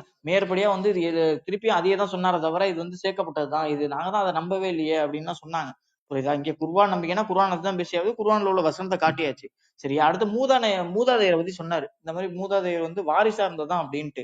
இப்ப நான் என்ன கேட்கிறேன், நீங்க ஒரு ஆதாரத்தை காட்டணும் அதுக்கு. எப்படின்னா வாரிசு மட்டும்தான் அந்த மீதம்னா, அது வாரிசா இருந்தா மட்டும்தான் மீதம் வருமா அப்படிங்கறத காட்டணும். இறைவன் இப்படிதான் ஏற்படுத்தியிருக்கான். இந்த உலகத்துக்கு இறைவன் எப்படி ஏற்படுத்தினா, மீதம்னா வாரிசு மூலமா வந்தான்னா அதை அப்படியே ஏற்படுத்தியிருக்கான் இறைவன். மத்தபடி அந்த வாரிசுனா என்ன அர்த்தம், மீதம்னு அர்த்தம். அதுதான் அதோட பொருள், அதுதான் மீதம். அதுக்கப்புறம் அந்த முடிவுரை எல்லாமே அந்த பொருள் அடங்கும். நீங்க தமிழ்ல ஒரு விளக்கத்தை வச்சுக்கிட்டு இப்ப உதாரணத்துக்கு நீங்க இன்னொரு விஷயம் கூட ஜாகிர் நாயகை பத்தி சொன்னீங்க, இதுக்கு என்ன அவர் சொல்லவே மாட்டாரு அப்படின்ட்டு. சரி, நீங்க என்னன்னா அந்த அரபில காட்டுங்க. அவர் அந்த மாதிரி 2 விளக்கம் சொன்னாங்களா அரபிலங்கிற, சாரி இங்கிலீஷ்லயே பேசினார்ல, அந்த இங்கிலீஷ் மூலத்துல அவர் அந்த மாதிரி சொல்லல. அந்த மாதிரி காட்டுங்க. அப்பயே நான் சொன்னேன் நீங்க வாதம் வைக்க கூடாது, நீங்க முடிவுரை தான் சொல்லணும், நீங்க என்னெல்லாம் பேசியிருக்கீங்கன்னு. சரி, அவர் அந்த மாதிரி சொன்னாரு. அப்ப தப்பா சொல்லிட்டீங்களா அப்படிங்கிற மாதிரி கேட்டாரு. நான் திருப்பி இதுக்கு முன்னாடியே நான் தெளிவுபடுத்தினேன், 2 விளக்கம் அதுக்கு இருக்கு அப்படின்ட்டு. நீங்க எப்படி இந்த ஒரு விளக்கத்தை செட் பண்ணுவீங்க? எந்த விளக்கம் சரியா இருக்கோ அதுதான் செட் பண்ணும் அப்படின்னு நம்ம இது உதாரணத்துக்கு உங்களை தெரியப்படுத்துறதுக்கு ஒண்ணு சொல்றான். இறைவன் வந்து சொல்றான், மூசா நபிட்ட சொல்றான், நபியே நீங்க அந்த கபூர்ல நிக்காதீங்க, அலாங்கிற வார்த்தையை பயன்படுத்துறான். சரியா? கபூர் மேல நிக்காதீங்க, கபூர்ல நிக்காதீங்க அந்த இணை வைப்பாளர்கள் கிட்ட அப்படின்னு சொல்றான். இப்ப இந்த இடத்துல 2 அர்த்தம் இருக்கு. ஒண்ணு அலான்னா மேலேண்டும் அர்த்தம் இருக்கு, அருகில்னு அர்த்தம் இருக்கு. இப்ப இந்த வசனத்துக்கு எங்க வைப்போம்? அருகிலுங்கிறதான். அப்ப அதே மாதிரி நெருப்புல மூசா நபி நிக்கக்குள்ளயும் அலாங்கிற வார்த்தையை பயன்படுத்துறான். நெருப்புல அருகே நின்றாங்க அவங்க அப்படிங்கறதுதான் அதுக்கான பொருள். நெருப்பு மேல நின்றாங்கன்னு அர்த்தம் கிடையாது. புரியுதா? அது நம்ம கொடுக்கறத பொறுத்துதான். அப்ப நீங்க இந்த மாதிரி கொடுத்து ஜாகிர் நாயகம் அப்படி சொல்லல, அவர் இங்கிலீஷ் இதை போட்டு நீங்க பாத்துங்க. இங்கிலீஷ்ல அப்படி சொல்லல. அடுத்து மூதாதையர் சொன்ன, மூதாதையர்னா மீதி உள்ளதுன்னு அர்த்தம். தமிழ்ல நீங்க ஒரு பொருளை வச்சு, தமிழ்லயுமே அதான் அர்த்தம், மீதி பாக்கி. புரியுதுங்களா? இந்த மாதிரிதான் இது எல்லாமே. மீதி யாருக்கு? யாருக்கு சொந்தம்? எல்லாமே இறைவனுக்கு தான் சொந்தம். சரியா? அப்ப அதையும் நமக்கு தெளிவுபடுத்திக்கணும். அதுதான் சொன்னான்ட்டு. அப்புறம் அந்த பரிந்துரையை பத்தி கேட்டிருந்தீங்க. பரிந்துரைக்கே நான் தெளிவா சொன்னேன். அது அல்லாஹ்வுடைய தெளிவுபடுத்திட்டாங்க. ஒவ்வொருத்தவங்கட்டையும் அவன் பரிந்துரை கேட்கட்டும், நீங்க அந்த விளக்கமே வச்சுக்கங்க. இருந்தாலும் இறைவனோட பரிந்துரை எதுன்னு இங்க தெரியாம இருக்கா, அப்ப தெளிவுபடுத்திட்டாங்க. இறைவனோட பரிந்துரை இதுதான், அது இறைவனே செயலால செஞ்சு காமிச்சிட்டான். அப்ப நீங்க பரிந்துரைனா இன்னொரு ஆள்கிட்ட தான் ரெக்கமெண்ட் பண்ணணுங்கிற மாதிரி நீங்க சொல்ல வந்தீங்க. ஆனா இறைவன் அந்த இடத்துல அப்படி சொல்லல. இறைவன் தனக்குத்தானே ஒரு இதை போட்டுக்கிட்டான். அதனாலதான் நான் ஒன்னொன்னு தெளிவுபடுத்தினேன், இறைவன் தனக்குத்தானே விதியை போட்டுக்குவான். அது நம்ம இறைவன் எந்த கேள்வியும் கேட்க முடியாது, அவன் நாடுறதுதான் சட்டம். நம்மளுக்கு எப்படி தெரியுது? நம்ம மைண்ட் செட்ல இறைவன் இப்படிதான் நம்மள படைச்சு வச்சிருக்கான். தனக்கு தானே போட்டுக்கிட்டா அது இன்னொரு ஆளை நம்ம சார்ந்திருக்கிற மாதிரி தான் இருக்கு. நம்ம மைண்ட்ல செட் பண்ணப்பட்டதுனால நம்மளுக்கு இறைவனோட அளவுகளும் நம்மளோட அளவுகளும் ஒண்ணு கிடையாது. அதுதான் அந்த ஹதீஸ் எடுத்துட்டு வந்தா, இறைவன் அந்த என்னுடைய கோபம், என்னுடைய கருணை என்னோட கோபத்தை மிந்தி விட்டது அப்படின்னு இறைவன் தனக்கு தானே விதியை போட்டுக்கிட்டான்ட்டு.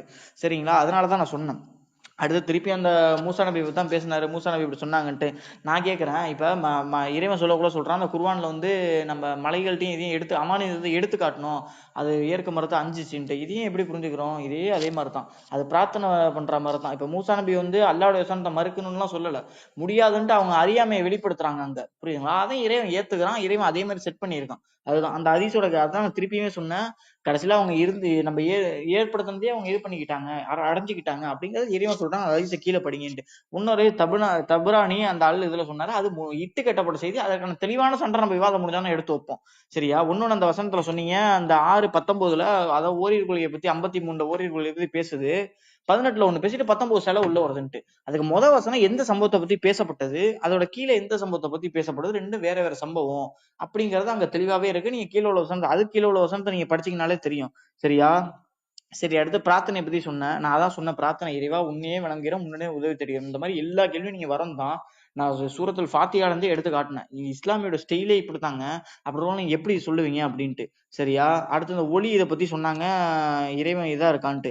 அதுக்கும் நான் தெளிவாவே சொன்னேன். இப்ப ஒளியை பத்தி நீங்க இறைவன் ஒளியா இருக்கான் எப்படி?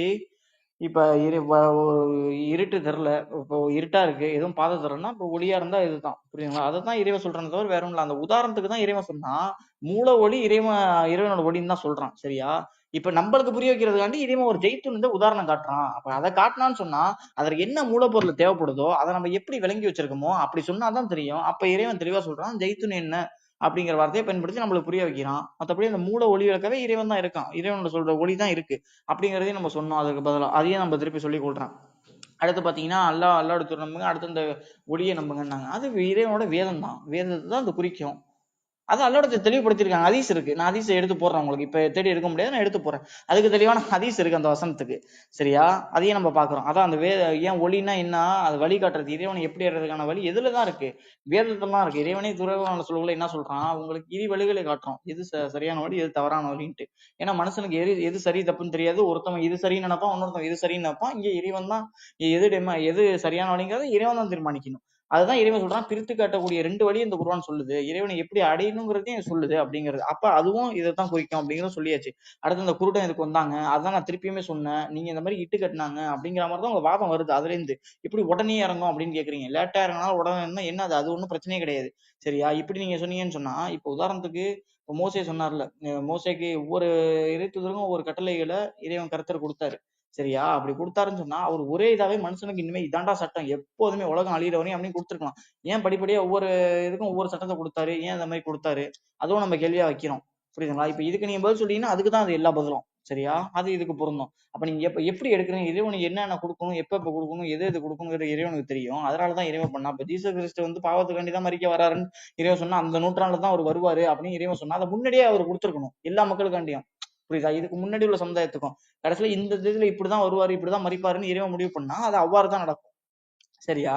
அப்ப அதே மாதிரிதான் இதுவும், இறைவன் என்ன ஒரு வசந்த மாற்றினாலும் எது பண்ணாலும் எல்லாத்துக்கும் இதான் நடக்குங்கிறத நம்ம தெளிவுபடுத்தணும். இந்த மாதிரி நீங்க கேட்ட எல்லா கேள்விக்கும் நான் பதிலும் இதுதான். சரியா? சரி, அப்ப இந்த மூதாதையரை பத்தி, மூசா நபி பத்தி சொன்னீங்க. மூசா நபி இந்த மலக்குமார்கள்ட்ட கேட்பாங்களான்ட்டு, மீற மாட்டாங்கன்னு. அதை நான் தெளிவா சொன்னேன், விதிவிலக்குண்டு. அதுக்கு நீங்க ஒரு சுய விளக்கம் கொடுத்தீங்க, அதுதான் நம்மளால தாங்க முடியல. ஏன்னா அது ஸ்திரீன் இடத்துல பிறப்பது எப்படி, அடுத்து இந்த உபாகம் போனீங்க, அதுக்கு எந்த இணையும் இல்லைன்ட்டு. புரியுதுங்களா? இப்ப என்ன கான்செப்ட்னா, இப்ப ஸ்திரீனிடத்தில் சுத்தமா இருப்பது எப்படி, ஸ்திரீனிடத்தில் பிறந்தவன் சுத்தமா இருப்பது எப்படின்னா, அது இறைவன் சொன்ன, கர்த்தர் சொன்னதுதான். சரியா? இப்ப எந்த ஒரு இதா இருந்தாலும் இந்த ஒரு வசனம் போதும். இந்த வசனத்துல இந்த கருத்துக்கு இடம் இல்லைங்க. உங்களுக்கு என்ன ஒரு நிமிஷம், இயேசு கிறிஸ்து பிறந்துட்டாருன்னு சொன்னா நீங்க வேற வாதம் வைக்க தேவையில்ல. இந்த இது யார் தான் சொன்னா, கர்த்தர் தானே சொன்னாரு. அப்படி இருக்கவுள்ள இயேசு கிறிஸ்து பிறந்துட்டாருன்னு சொன்னா ஒரு அசுத்தமான ஆளுதான் அப்படிங்கறது நம்ம சொல்லாமா இல்லையா? அதுதான் என் கேள்வி. அப்ப நீங்க எப்படி விளக்கம் வைக்கிறீங்க அதுக்கு? அதுதான், நீங்க எந்த வசனத்தான் மேற்கோள் காட்டலாம், இந்த செப்பரேட்டான இந்த ஒரு வசனம் நின்று பேசுங்க. அதுக்கு என்ன மாற்று விளக்கம் கொடுக்குறீங்களா இல்லையா? விதிவிலக்கு ஆகுதா இல்லையா அந்த இடத்துல? அதுதான் கேள்வி. இங்க ஏன் அடுத்தடுத்து தாவுறீங்க? இது விதிவிலக்கு, இதுதான். அதே மாதிரிதான் இதுவும் விதிவிலக்கு. சரியா? நீங்க மத்தபடி இப்படி மூசா நபியை இறைவன் மீறினா, அப்படி இது பண்ணா அப்படின்னு நீங்க சொன்னீங்கன்னா, எல்லாத்துக்கும் இறைவன் ஒரு விதிவிலக்கு வச்சான்னு சொன்னா மலக்குகள் விஷயத்துல அது விதிவிலக்கு அவ்வாறே நடந்தே தீரும் அப்படிங்கறதுதான் நம்மளுடைய பதில். இப்ப நீங்க கேட்ட எல்லா கேள்விக்கான பதில் இதுதான். சரியா விளங்கி கொள்ளாத ஒரு விளைவு தான். புரியுதுங்களா? இப்ப நம்ம ஒரு மிஸ்டேக் பண்ணது என்னன்னா, பைபிள் படி வைக்கல, இல்லாட்டி பைபிள் படி இதுக்கான கேள்வி நம்ம கேட்டிருப்போம் ஒவ்வொரு விஷயத்திலையும். சரியா? அதையும் இங்க தெளிவுபடுத்துறோம். இப்ப அதே மாதிரி இந்த தபுரானி விஷயம் தான் நான் நோட் பண்ணது, அது இட்டு கட்டப்பட்ட செய்தி. சரி, ஓகே, இதோட விவாதத்தை முடிச்சுக்கிறேன். Okay brother.